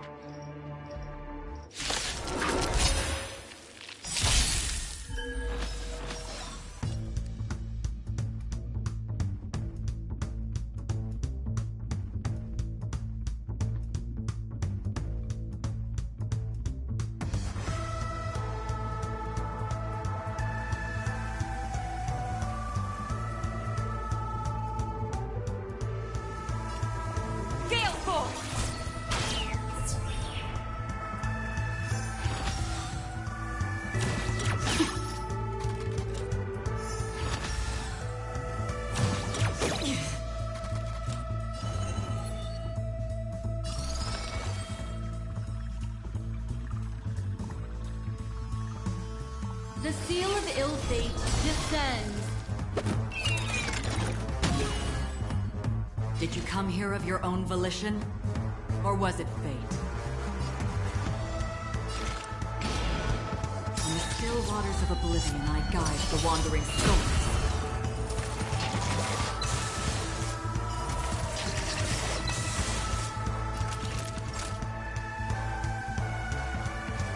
You're in bad shape.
Is that Firefly?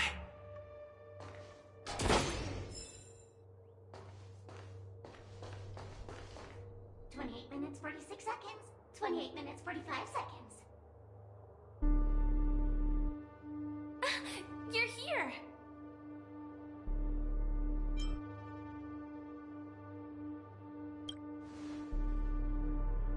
The Masked Fools? So this really was their doing. Since you're here, I'll just keep it short. Just over half an hour ago, I received a message from an unknown sender and rushed here as soon as I could. 27 minutes, 52 seconds. 27 minutes, 51 seconds. The Sweet Dream has lost the protection of the Order. If it were to blow up here, the consequences would be unfathomable. I've scrutinized it for a long time, but the bomb's design is incredibly unique, as if it's been locked by some mysterious path force. Apart from its creator, I fear no one knows how to deactivate it.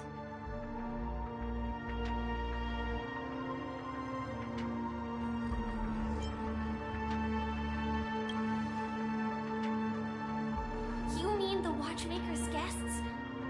That's a pity. Based on my experience, I don't think any of them can turn the tide on this situation.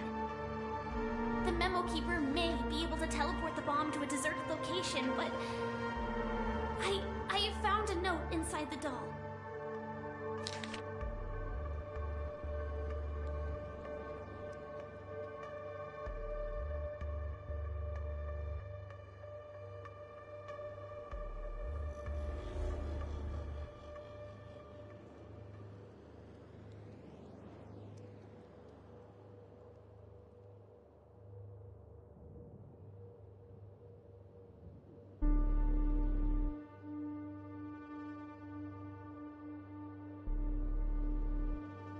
I don't know what grudges they have, but this path is a dead end, too.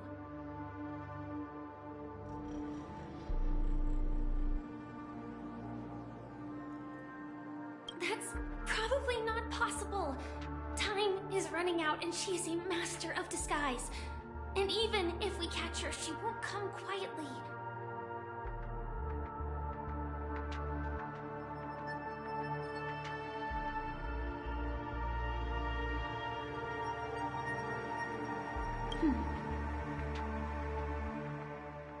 Actually, there might be another way. Do you still remember? The script said that I will experience death 3 times in the Land of Dreams. I think this moment heralds the 3rd time.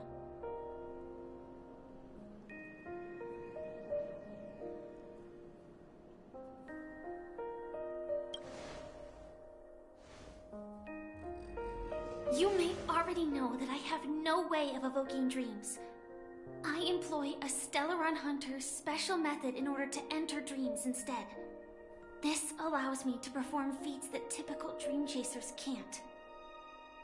As long as I can bear the pain of the Memoria pressure, I'll be able to dive into the primal memory zone beyond the dream and extend a lifeline to the Radiant Feldspar. I will take this bomb into the depths of the dreamscape, as deep as possible, where there are no living souls around. That way, at least no one will get hurt.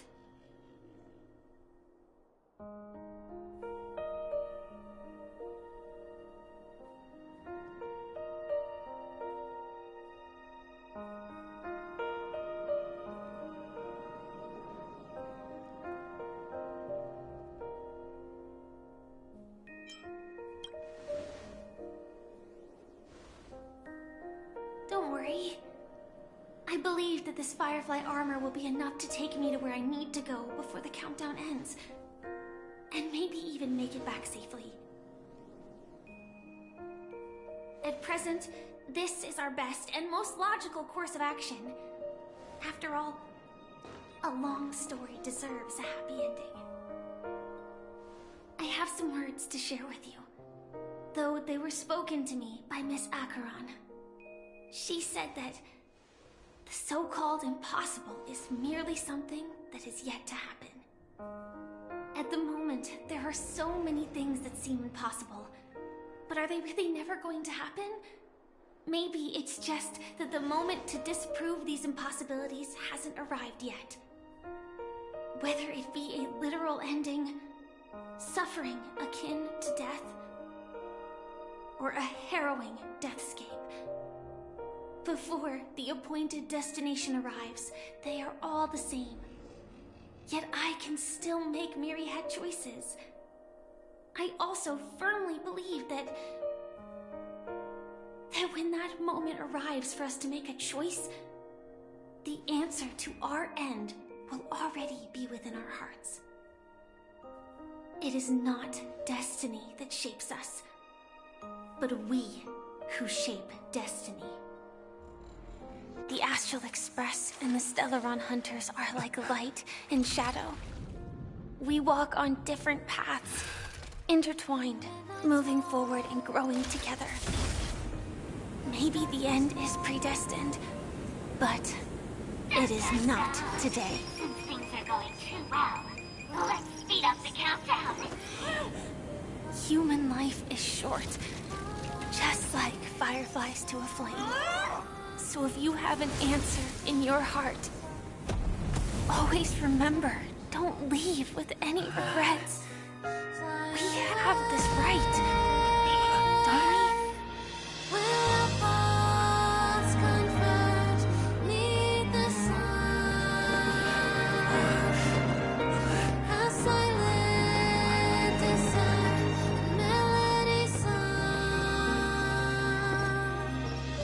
Since you care so much about other people's safety, why don't you go take a closer look?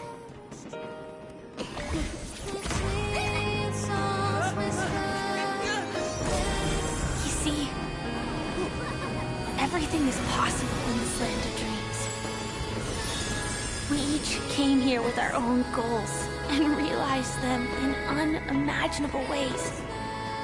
Regardless if the result was a sweet illusion or a bitter reality. It was an answer we longed for, day and night. So, why do people choose to slumber? I think it's as you said. Because in the end, we will wake up from our dreams.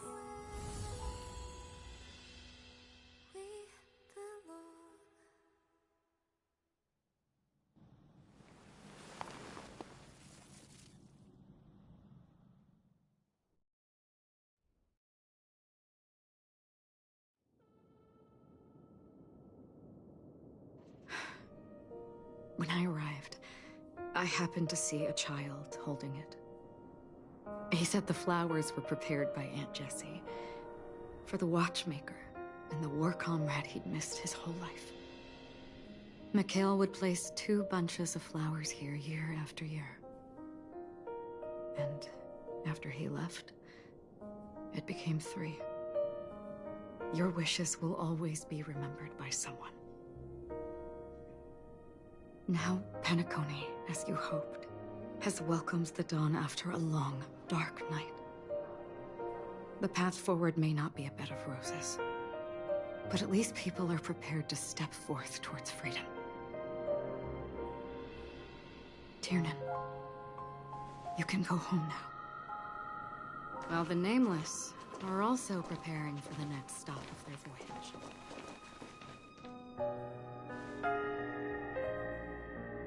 But before leaving, we still have one last thing to do.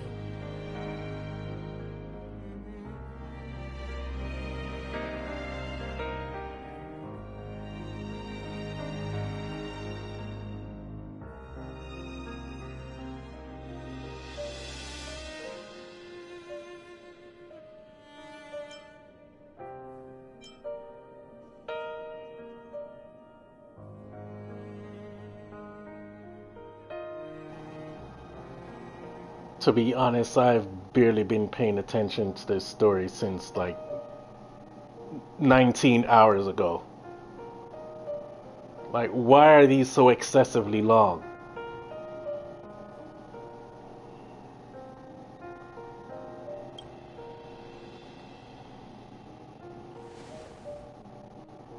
fitting end to the tale of the departed. One could not ask for a better farewell. Go on. They're all here.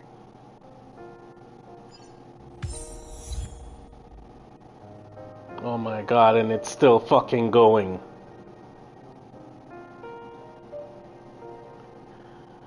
Ugh.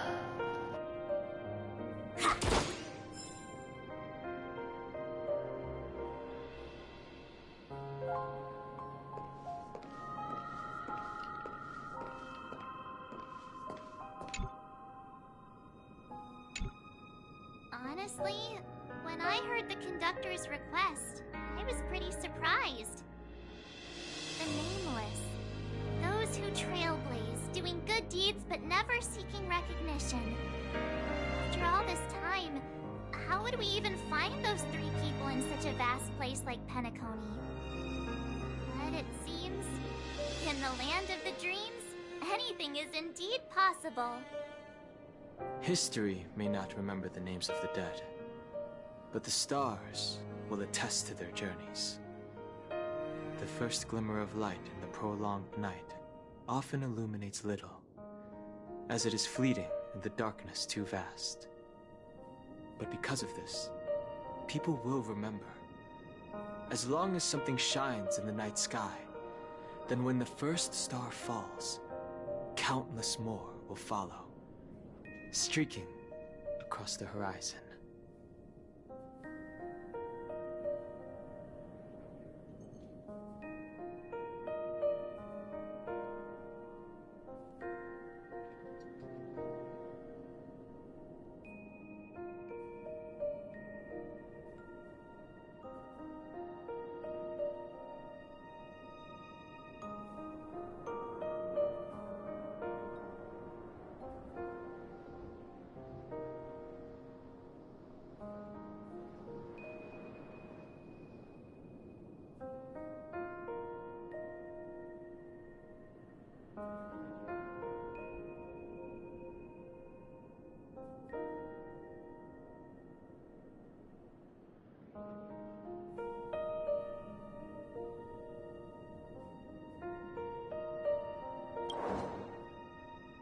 Brooklyn Tiernan, Rosalina J. and Estella, we raise a toast to you, trailblazers of the Silver Rail.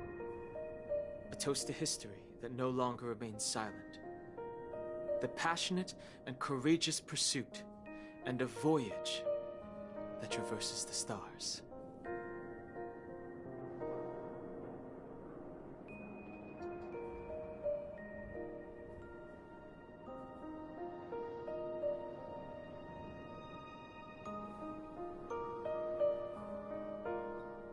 Today's fortune is... not good for work or overtime.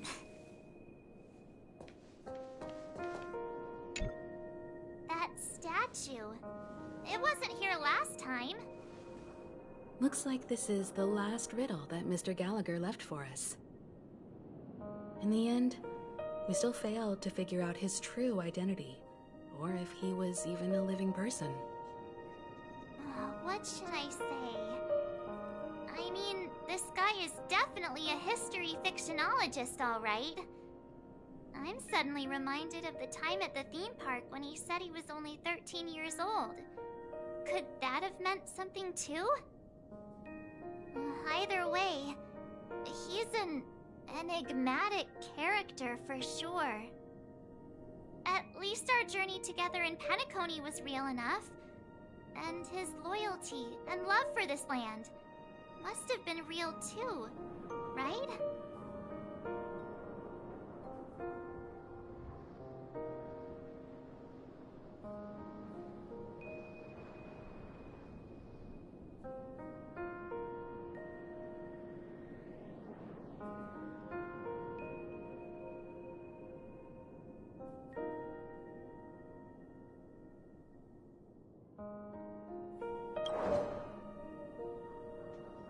Gallagher, we raise a toast to you, the slumbering hound. To the festival's invitation, to all lies and the singular truth. If we ever meet again, don't talk in riddles.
Is the Astro Express ready to depart Penacony?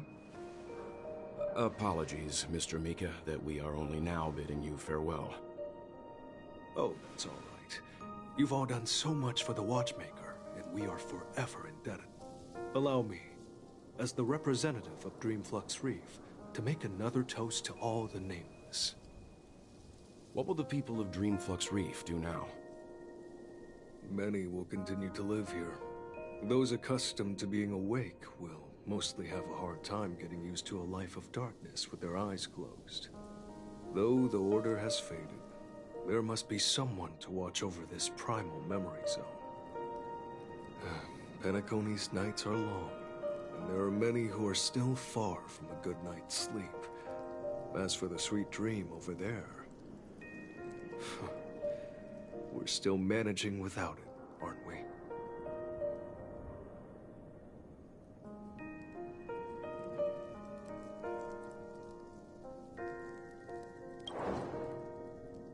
Mika and residents of Dreamflux Reef, we raise a toast to you, watchers of the long dream. To your tenacity throughout time, to each sorrowful night, and to the dawn that is finally upon us.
In the end, we still came full circle. This trailblazing expedition started from the moment you and a bellboy ran into each other. After going on a journey of many twists and turns, they still ended up where they started. Just like a clock's hands that turn round and round, the start and end of each day will always land on 12 o'clock. The advent of time moving forward. There shouldn't be much left to say. This entire adventure started because of you, and should naturally end with you. And then, a new page will be turned.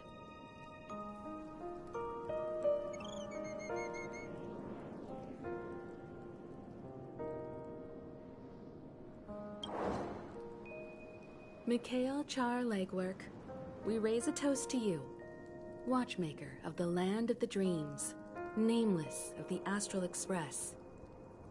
To Penacony's past, present, future, and the child's unwavering dream unto death. With that, our duty as Nameless should be complete, right? The Trailblaze can illuminate the way. But ultimately, the future of a world belongs to those who live in it.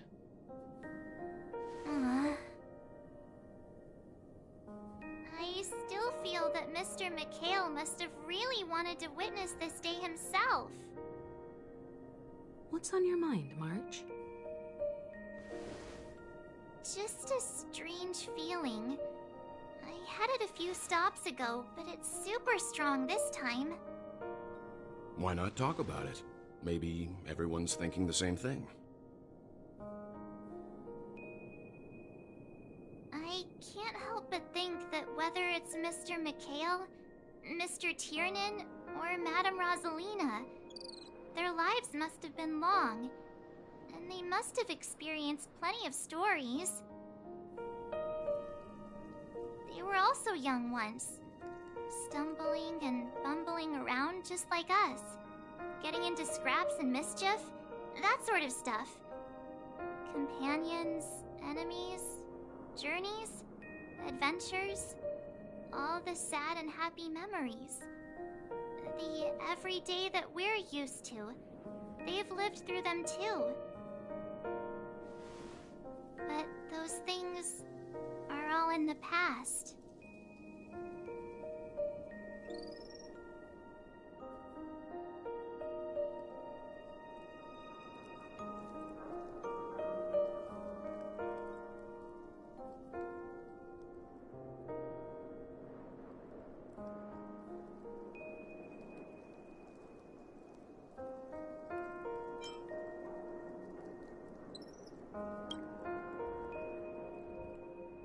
Yeah, maybe that's the precise thing I can't let go of. It'll be easier to understand if I use an analogy. Like when you're reading a book. If one of its characters keeps running into obstacles and experiences an ending full of regrets, we're bound to feel a bit mixed about it, right?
To me, it's because we've seen every nook and cranny of their lives.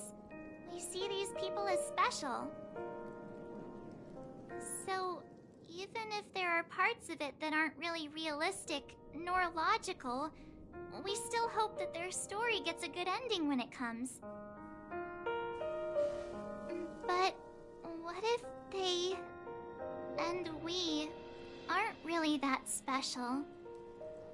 When Mr. Mikhail sat in this chair, waiting for the Astral Express to arrive every day, what was he thinking? And if, at the end of his life, he could still firmly say he had no regrets, then what is this regret we feel in our hearts right now? I think each and every one of us is searching for the answer to this very question. The universe is vast, and our lives are but specks. the trailblaze never ends. But against the backdrop of the cosmos, the average person's lifelong journey is merely a short stretch. But it is in this minuscule distance that paths cross and countless worlds connect. The universe may not remember every person who leaves a tie along the Silver Rail, but we will. As long as we remember, their stories will never end. And what Mr. McHale has left for us is his answer to this very question. It may not be perfect, but it left a smile on this storied, jaded old Nameless's face at the end of his life.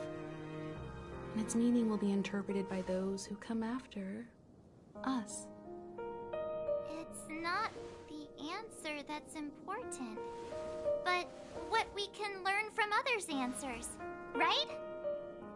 This is what trailblazing is. Sure. I'm really sorry for bringing down the vibe. Quick, Dan Heng, tell us a dad joke to lighten the mood.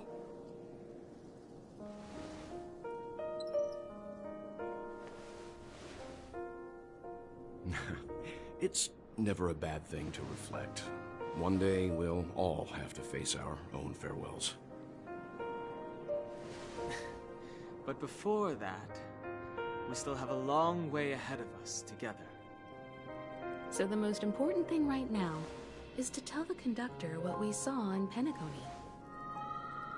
Then prepare ourselves for our next trailblazing destination. I should get back to the Express. Or maybe I could say my final goodbye to Acheron.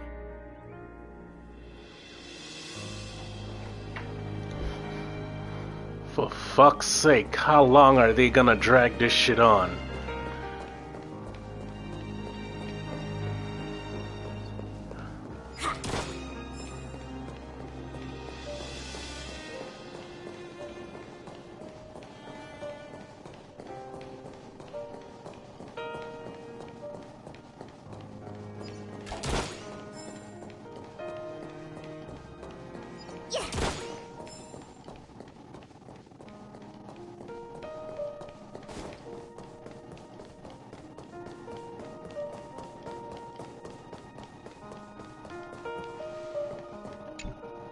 Do you still remember when we first arrived in Penacony?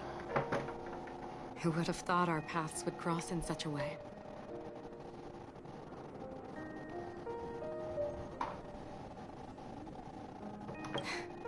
Come to think of it, I didn't even get a chance to formally introduce myself. Simply put, I'm a self-annihilator who was cursed by the Nihility. My hometown was destroyed a long time ago, and the whole world was erased beneath their shadow. In order to fight against the cruel end of self-destruction, I went on a journey, in search of a way to sever the chains of the Nihility. After a long and grueling search, I am convinced that my destination lies within the depths of the Dark Web, where reality and the Nihility are separate. In there lurks a secret called Device 9. One day, I'll reach it.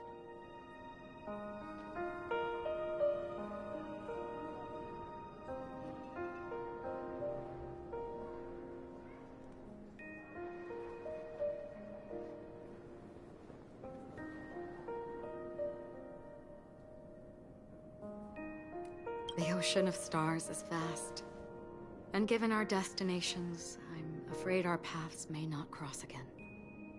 But the trailblazing expedition ahead is always full of unknowns, and my blade is sharp enough to sever fate. As long as we maintain our original resolve, I believe there will come a day where we will meet again.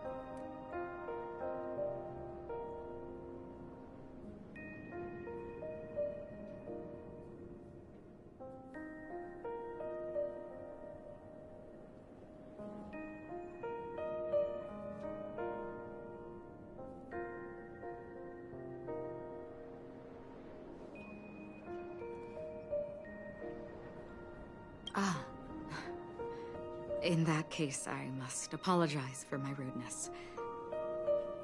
Do you remember when we first met? I once said you reminded me of an acquaintance. Because of the Self-Annihilator's curse, my memories are stripped away, blurring my past. And after our journey together, what I originally thought were familiar feelings were merely illusions. I believe this was truly our first meeting.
What do you mean? It's improbable that you've crossed paths with my past self. What I mean is, there is nothing left to retrace there. Only nihility.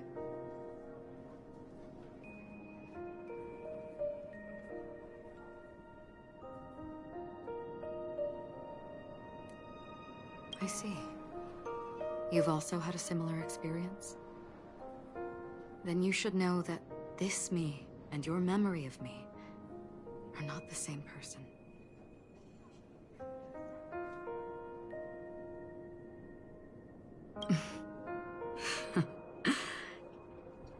Long ago, I too was like you, with irreplaceable companions. We also embarked on journeys, making the best choices we could, whenever we could. Unfortunately, we didn't achieve the outcome we wanted. But moments like this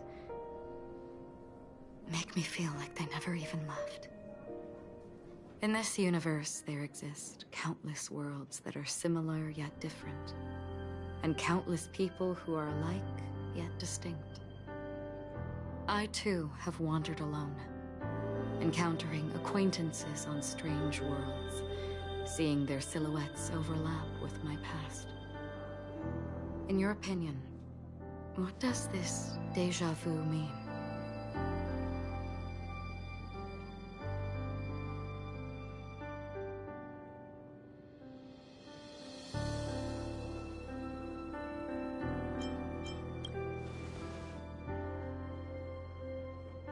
Attachment, desire, longing. They may all be right, but they are all incomplete. I believe it's not something external, but something that originates within us. An emotion that traverses time from a certain moment of our past to reach us. Perhaps it's a source of warmth and happiness. Or maybe it brings pain and sorrow. Each time we reminisce on our past, we always seem to notice a tiny but unforgettable instant that we left behind us, along with certain other things that remain constant throughout. That is a summary of our lives, encapsulating everything about us in these moments. Proof of our shared path.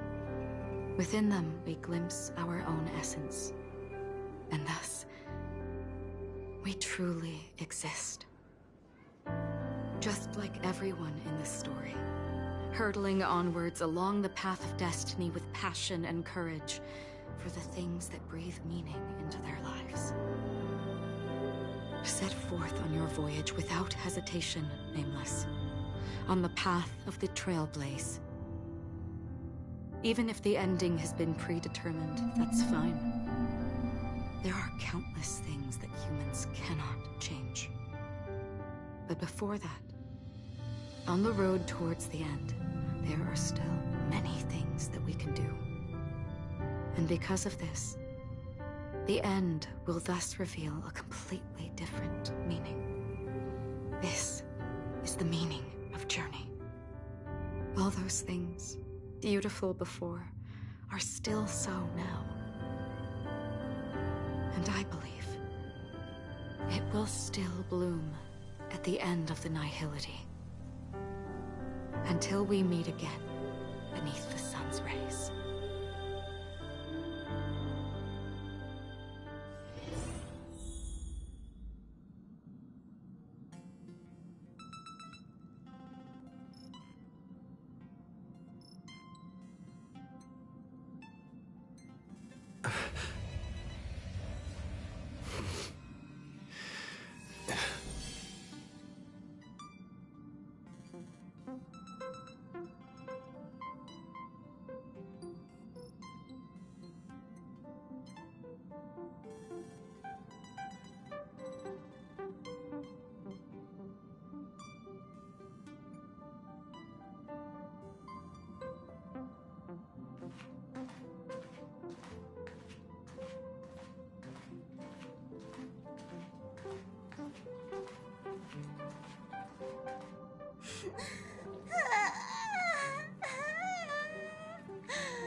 There.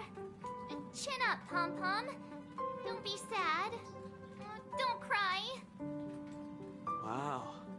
Your method of consolation is truly unsophisticated.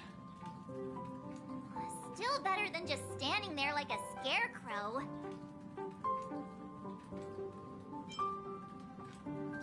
How could you say that? Don't be so mean. And while you're here, why don't you help me comfort Pom-Pom? We told Pom-Pom all about our adventure, and they suddenly started crying. I've never seen Pom-Pom so sad before. The conductor never cries. Pom-Pom is never sad. Pom-Pom is just angry. Yeah, angry. No matter where the express stops, you lot always manage to cause chaos. My well-thought-out timetable completely ignored. If you carry on like this, the express is gonna run out of fuel. That's right. Pom-Pom is just angry. It's not because of Misha, Tiernan, Rosalina, and the rest.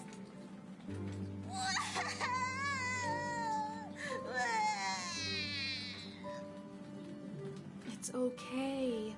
Oh, Pom-Pom, just let it all out. Everyone, could you all take a break in the next car? Don't worry. I'll stay here with Pom-Pom. But... Let's go, March.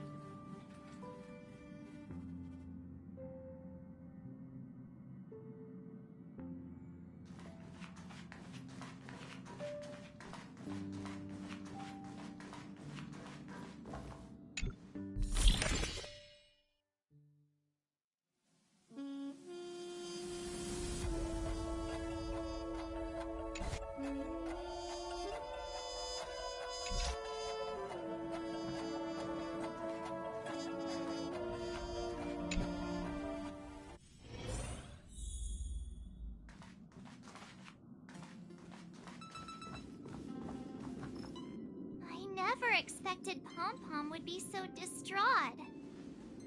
Those three nameless must have meant a lot to Pom-Pom.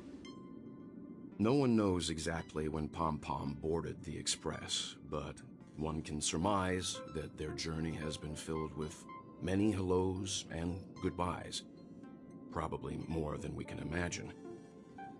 The fact that they're crying so hard is probably a good sign.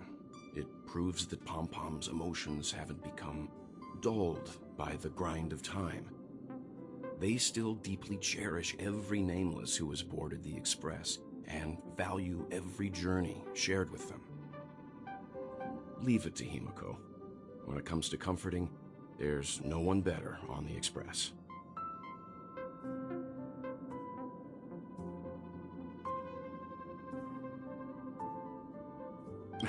Well, they were a little emotional at the time, but I'm afraid that's not out of the question.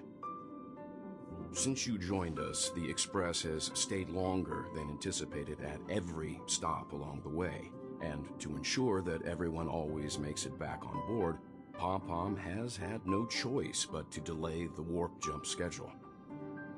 I see. No wonder I can regularly hear Pom-Pom pacing anxiously up and down the corridor. Turns out Pom-Pom's been silently putting in a lot of work for us. Wow. Different from typical vehicles, the Astral Express converts every trailblaze into the energy it needs to run. Ideally, as long as trailblazing expeditions continue without interruption, the Express will receive a constant flow of energy, much like a perpetual motion machine. But because of our previous encounters, fuel is being used up much faster than expected. We can probably only pull off 2 more warp jumps at most.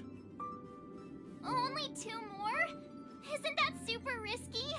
Oh, I don't want to become an ice cube floating around in space again.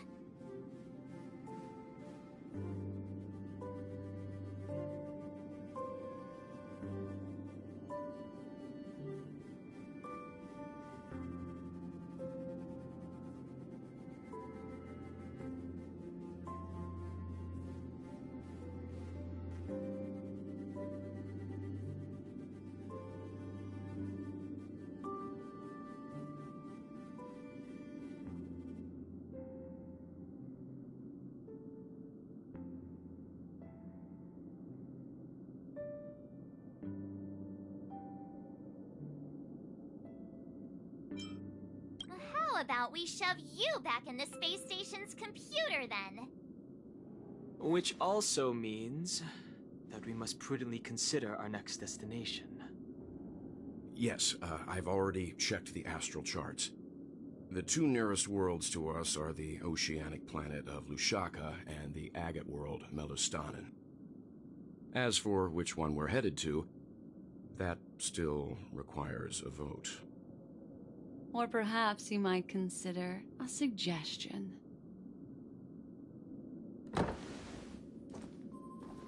Everyone, we meet again. It's you! Why were you just in my room? It's a very cute room, Miss March. Just like you.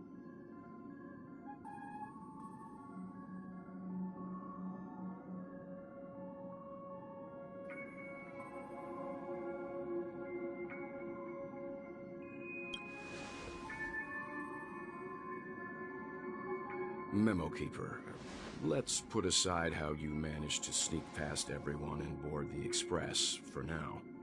You mentioned a suggestion. I accidentally overheard how the Express obtains fuel.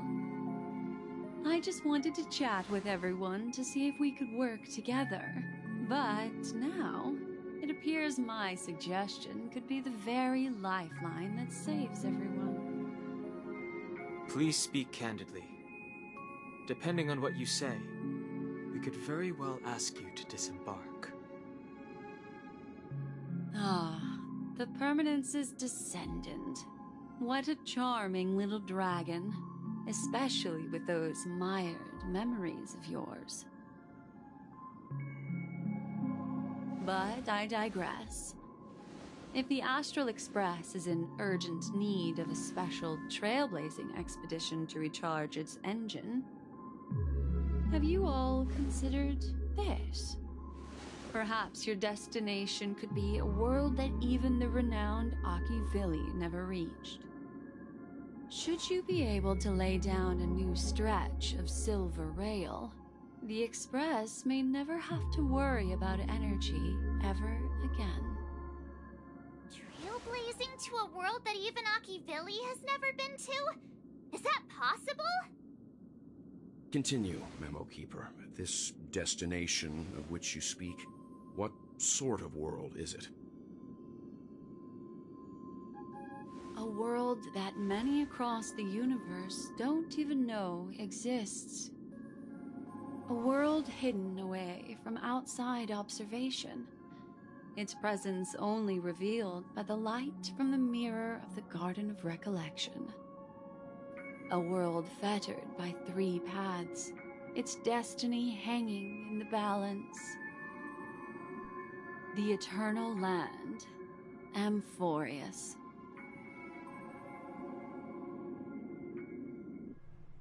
I hope I'm not too late, child. I wasn't expecting it to be you. Don't you know how many sentry posts the family has built? And how hard it is to get you out of here? Looks like my time's up. What do you mean? What time? Negotiation, interrogation, or death.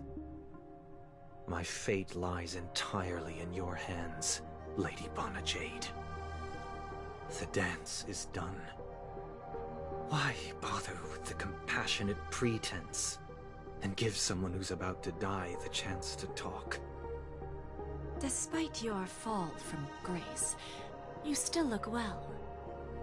I'm very glad to see that you're so full of verve. Do not insult my pride with half-veiled sarcasm. Have you specially come to see me, just to sate your vile vanity? Oh, of course not. I merely came to fulfill your younger sister's wishes, to offer you a generous trade. That is, if you're willing to accept. Robin? To build a true haven where everyone can attain peace.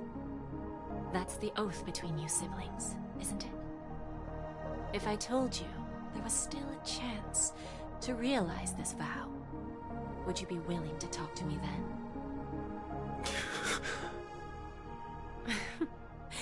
I recognize the gravity of this question, which is why you don't have to answer me right now. Go now.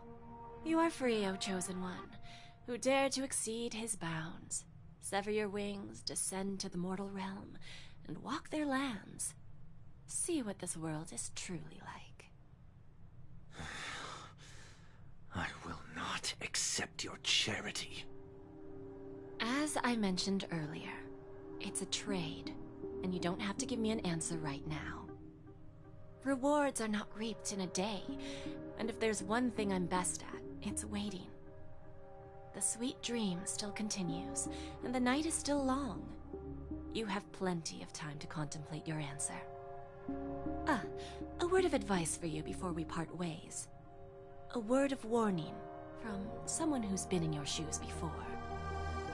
Life is too short to miss out on golden opportunities.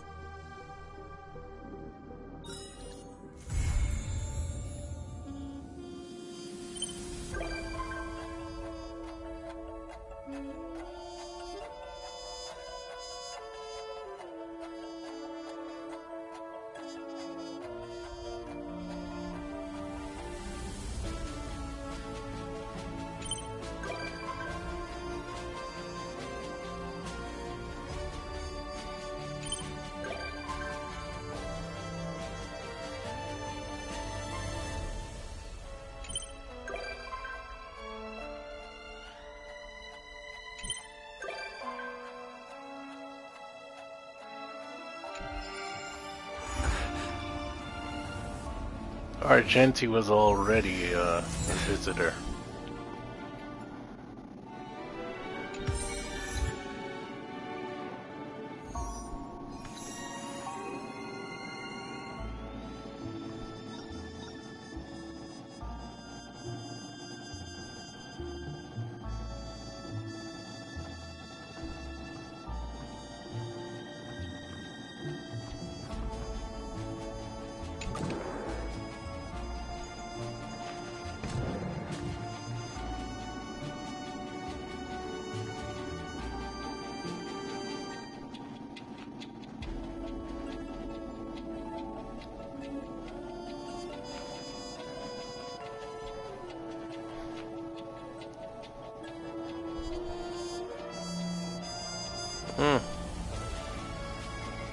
Interesting how they did that mirror.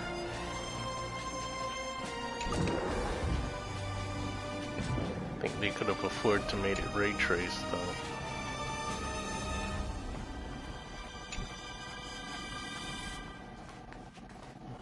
There's not much going on here that seems very stressful.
So many missions, side missions, or whatever the hell.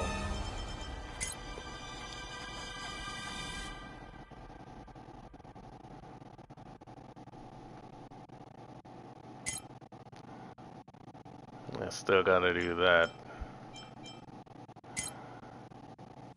My lord.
Interesting.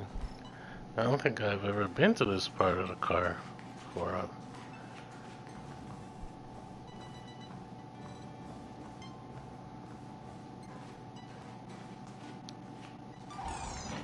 never telling jokes again.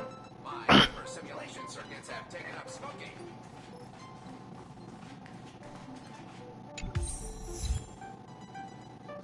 Starfleet Academy.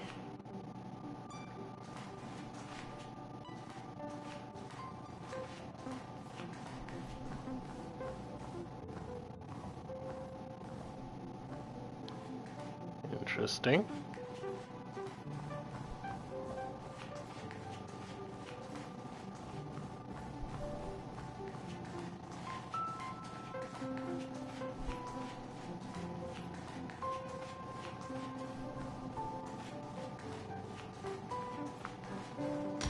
According to the ancient traditions of the Nameless, no bar snacks are provided here. Wow.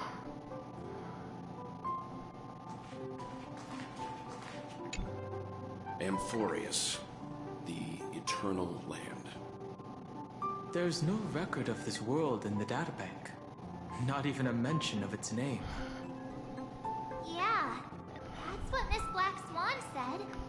It's a world hidden away from outside observation, with a presence only revealed by the light from the mirror of the Garden of Recollection. It's mysterious, all right. You haven't been with us on the Express very long. Will the journey be too much for you to handle?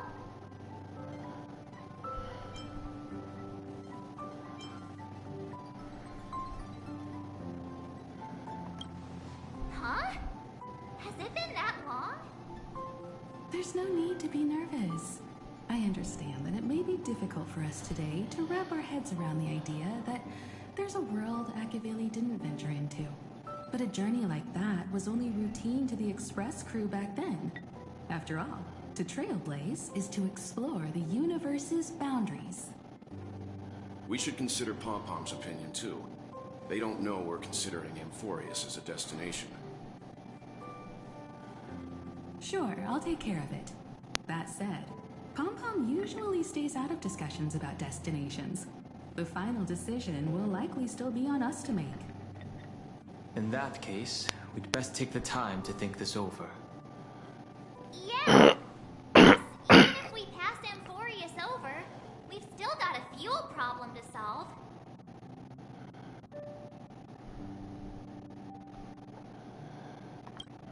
All right then. For now, I'll let Miss Black Swan know that we're considering the Eternal Land as a destination. Seeing as how this is going to be an unusual adventure, it'd be good for us to take some time out to make preparations for the journey. Meanwhile, I'll see if I can find out more about Amphorius from our allies before we depart. In other words, we won't be leaving Penacony anytime soon. Or we could also revisit our previous stops to make sure that the astral charts and navigation routes are all functioning fine. I wonder if the hole in the Tychean Stadium has been repaired. The Express has been on the go almost the whole time since we left the space station. We've barely had any time to catch our breath. Let's take this as an opportunity to wrap up our vacation instead and make the most out of this break.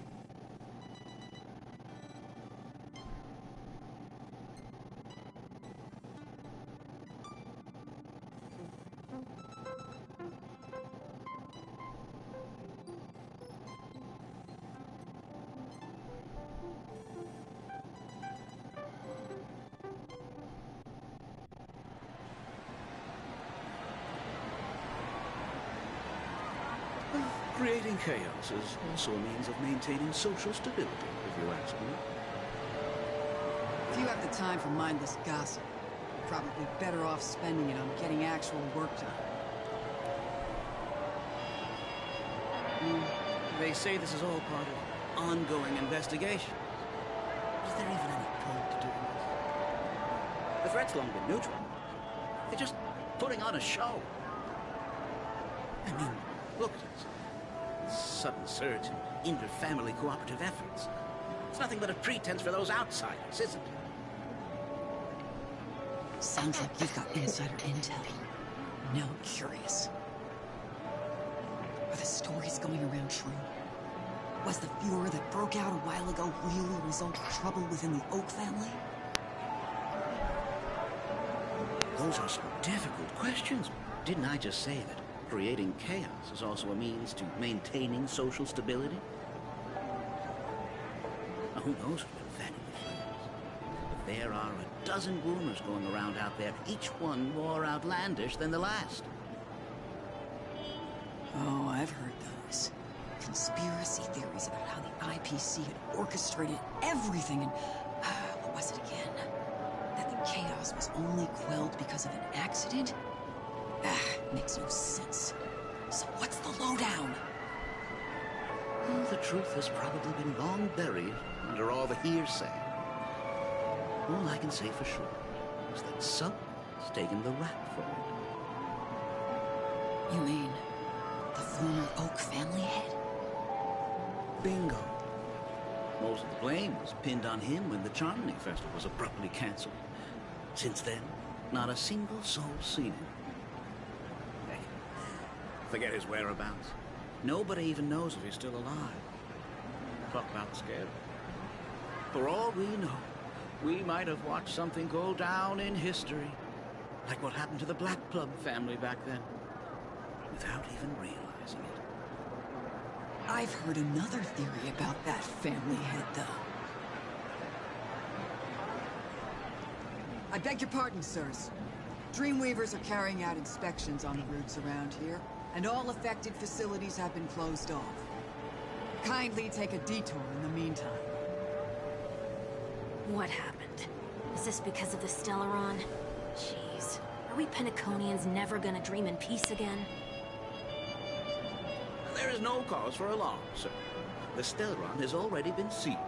This is just a routine inspection. A move to heighten security, if you will. Please rest assured that the family will do everything in our power to protect the sweet dreams of every guest. I see. We'll leave the two of you to your work.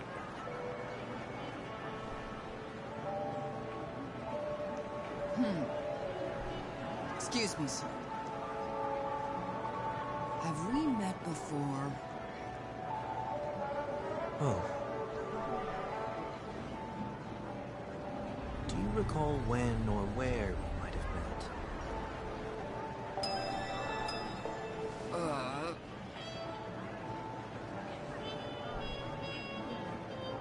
My bad. I must be mistaken. Sorry about that.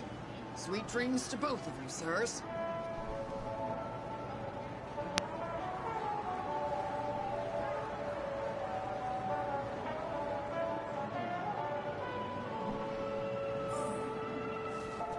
You sure have a knack for stirring up trouble. Of all the routes available, you had to take the one that Bloodhound's keeping watch over. We shouldn't run into any problems with you around. Even if they see through the Harmony's power of disguise, there'll be a way for us to escape. Spare a thought for me, will you? Just being in your company is plenty enough to get me into trouble, Mr. Prime Fugitive of Penacony. And that is exactly why I need you with me. You're the only one I can rely on in Penacony now. The only one you can rely on, huh? What about her?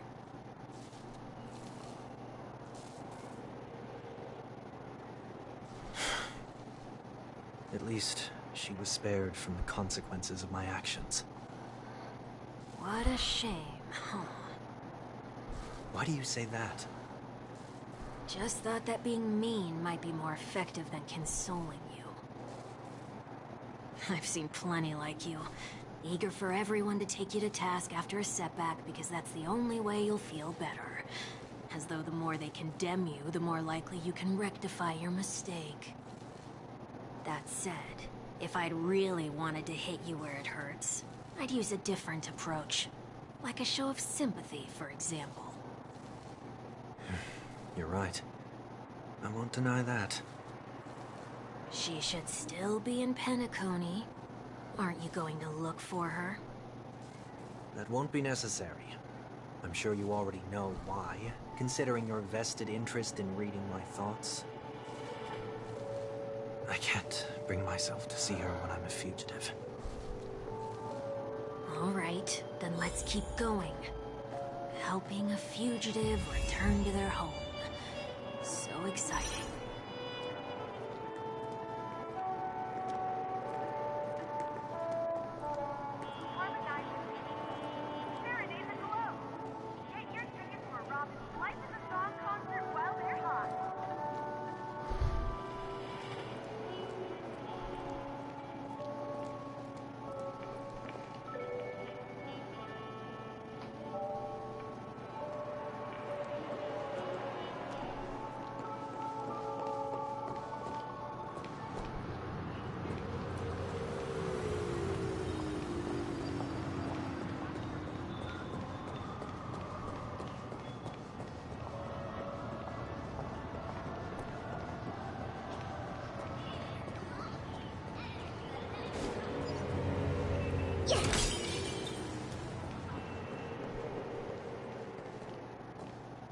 I see 2 bloodhounds.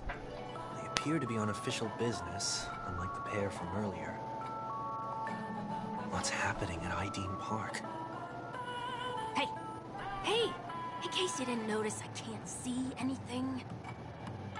My apologies. I forgot that you're not very tall.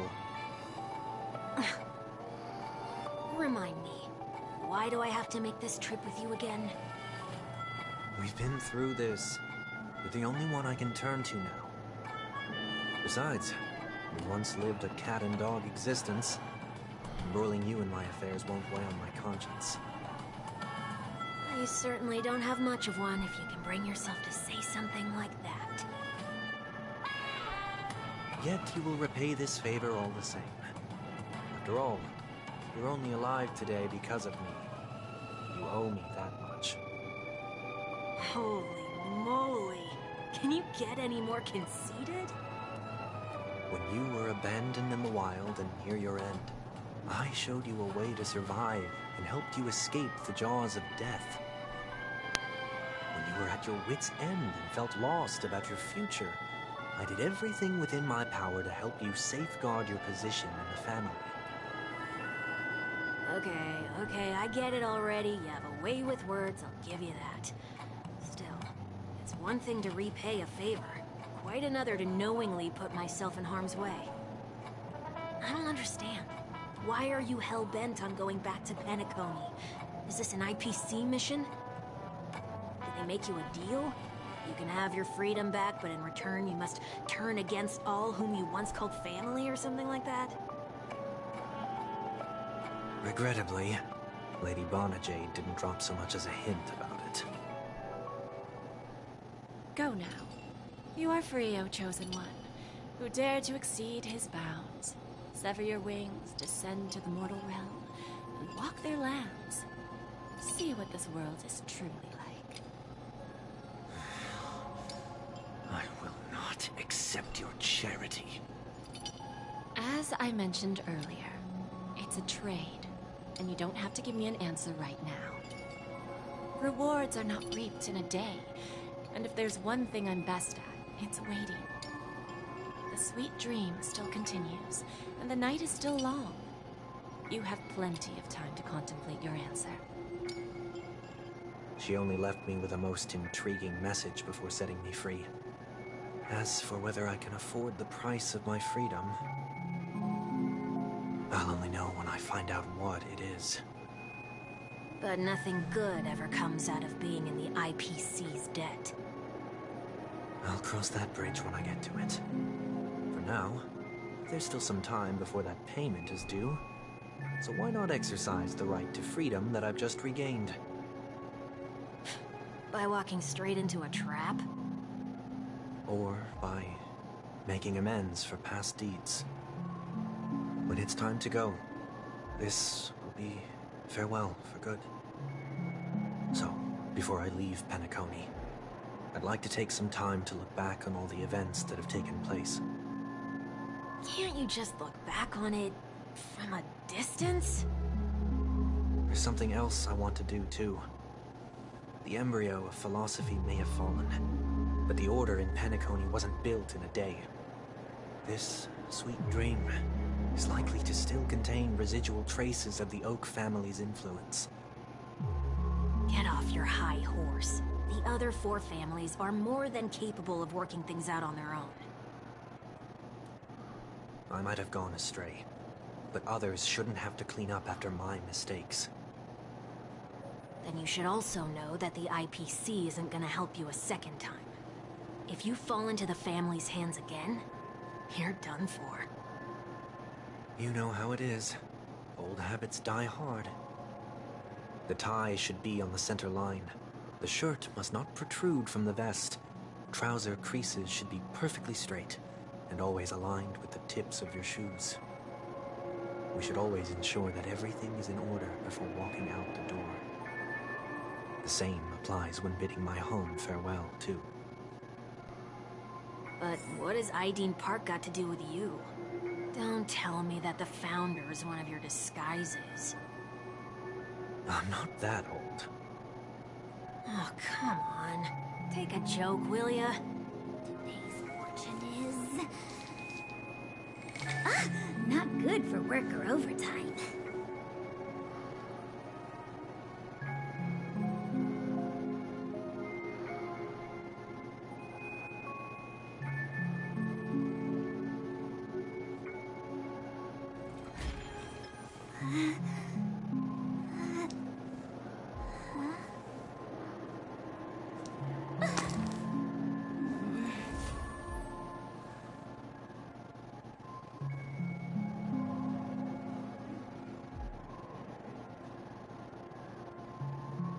Today's fortune is...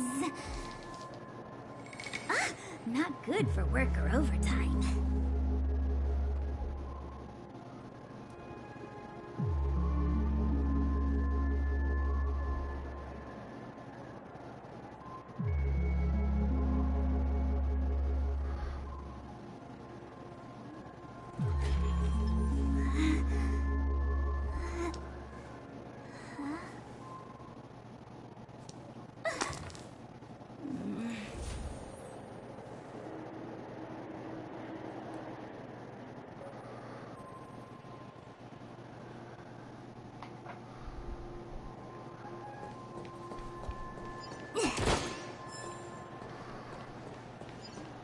Okay, I think I'm done for now because this is going on way too long.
What?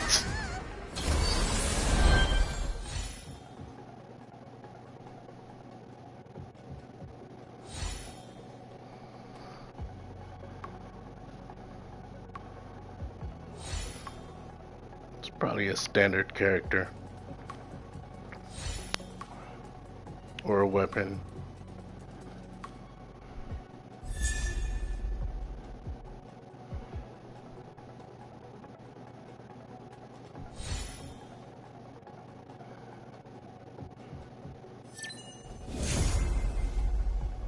Like I said.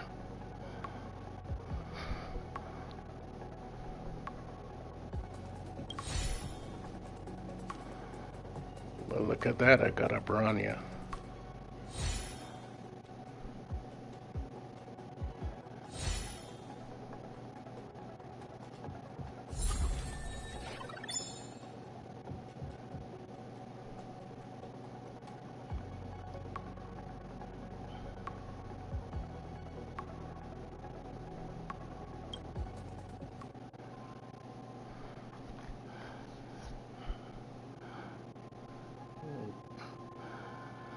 Yao Guang, Ning Guang, Guang Guang.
We'll get back to that.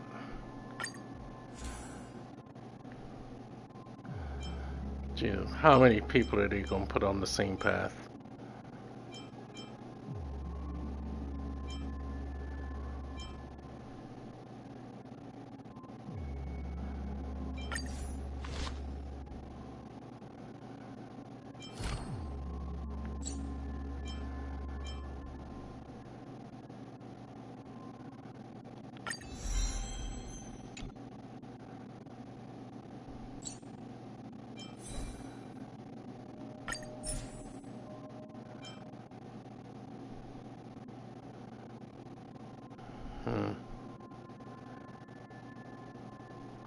Why this? Increases speed. I think she does that already. When Weir uses the ultimate on ally, speed for all allies increased by 12. Okay, maybe I'll see.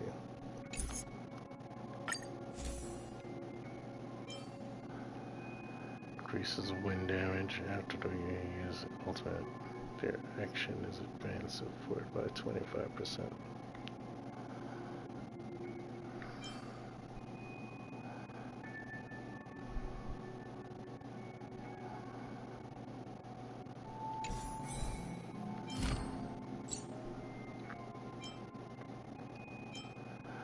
Increase attack of all allies by 33%. Increase their crit rate by 12%. She's a support character. After using basic attack, Bronya's next action will be advanced for 15%. Dispels a debuff from a single ally allows them to immediately take action and increases their damage by 33%.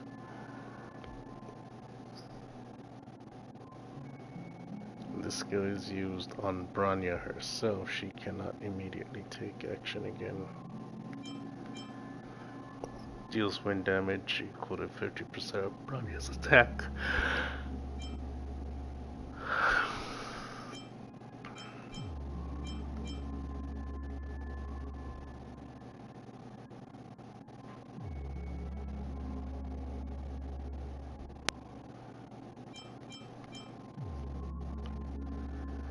crit rate for this here. It's about 100%. At the start of the battle, all allies' defense increased by 20%.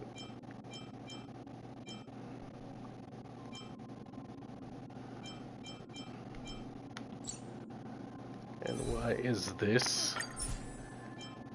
the better one? Speed increase. Okay, speed increase, but she does that anyway. When the wearer uses their ultimate on an ally, the speed increases for everybody by 12%, but 12%, you still gotta wait your turn.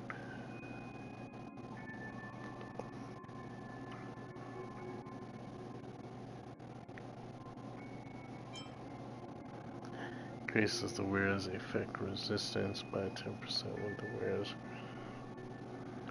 broken keel. Okay. Okay, I'm doing my own plan.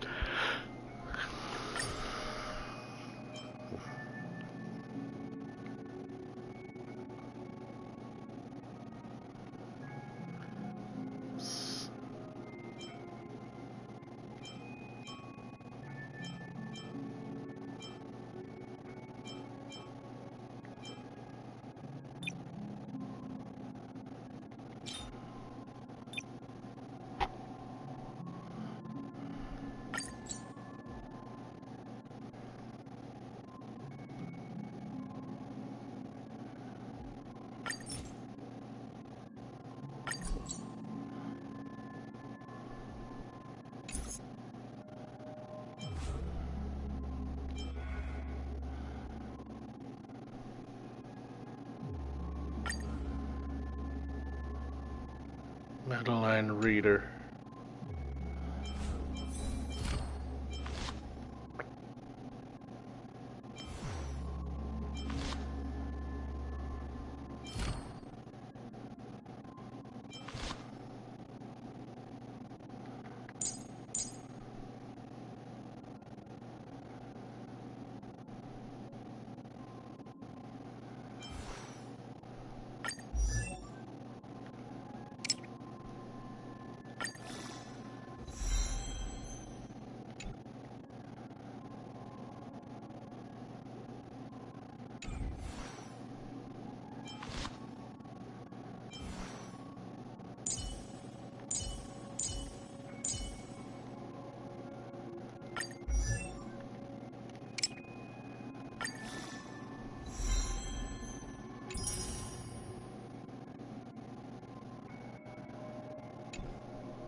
Feeling good.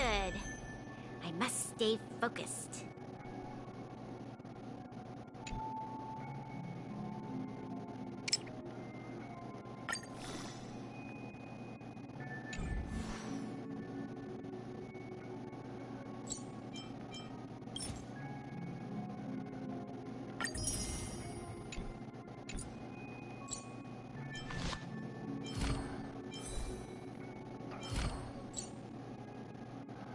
What do you suggest? Upgrading ultimate in skill and don't necessarily press about the basic attack and talent.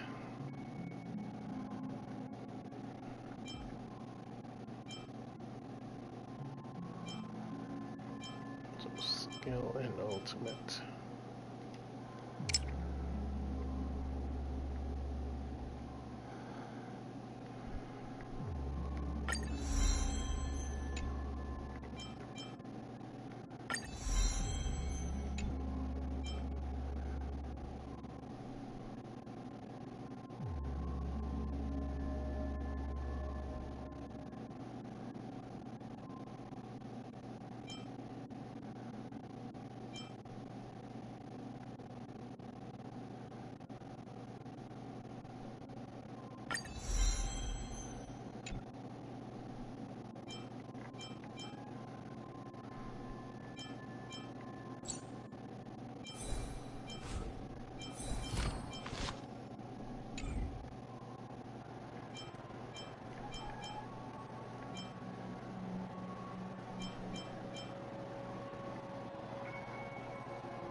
I did do his, right?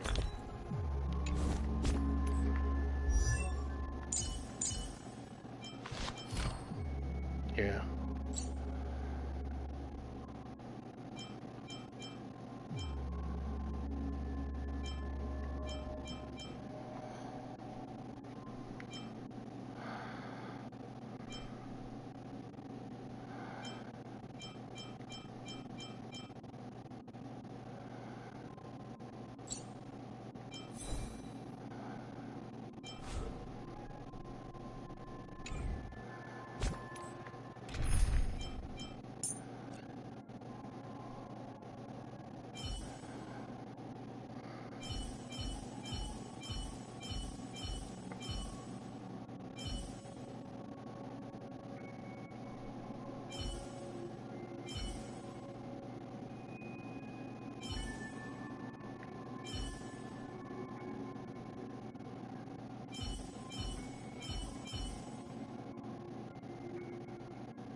I already have ice there.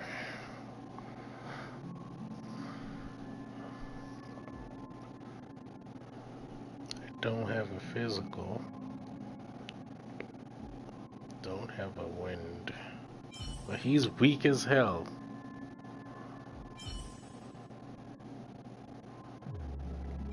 Like to use her.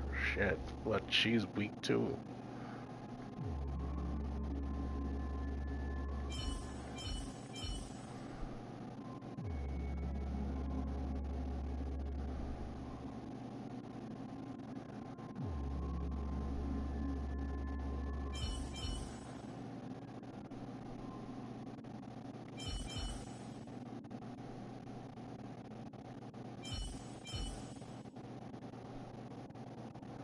Right now he's the most useful because he can defend.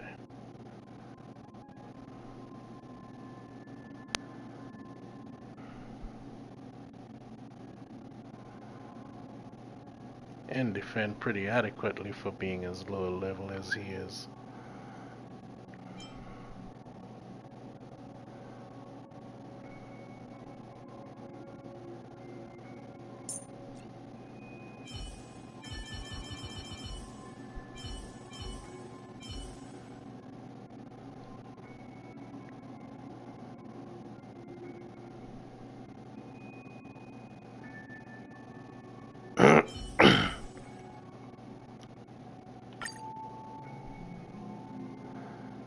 Okay, let's see how he fares.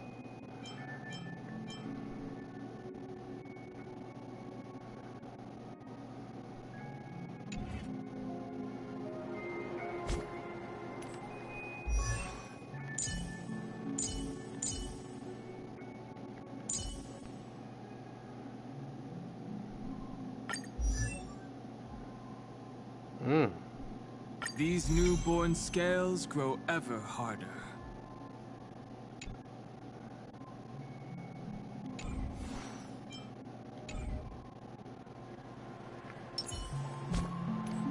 Well, he is significantly taller than her.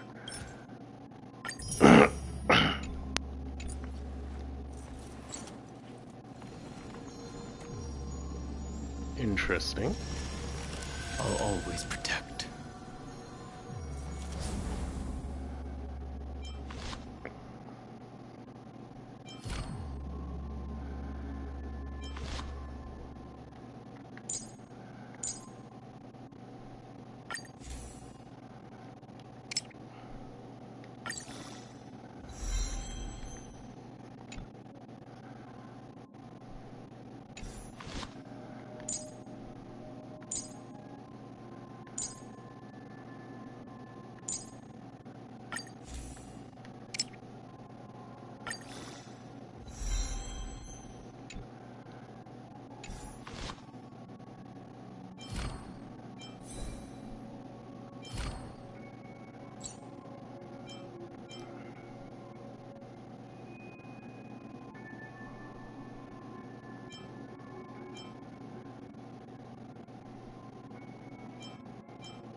Was I able to make these?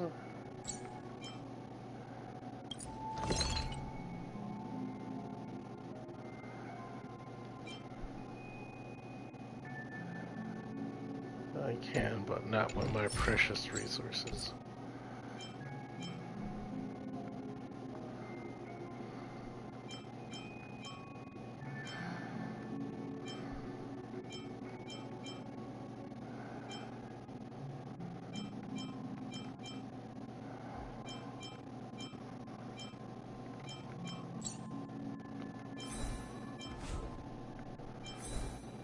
Someone else. Who was it?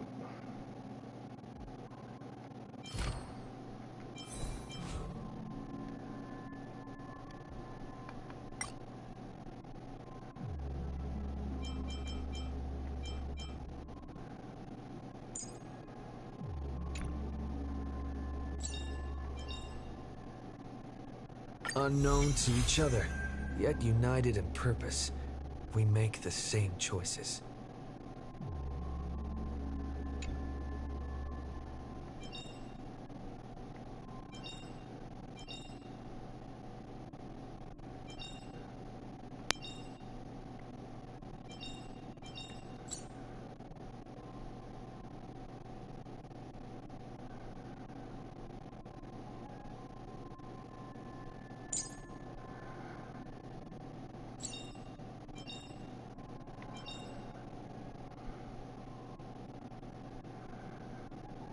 Ultimate level. Oh yeah, the standard fare. In the obscure prophecy of Dream, a star from the heavens has enlightened my path.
Yeah.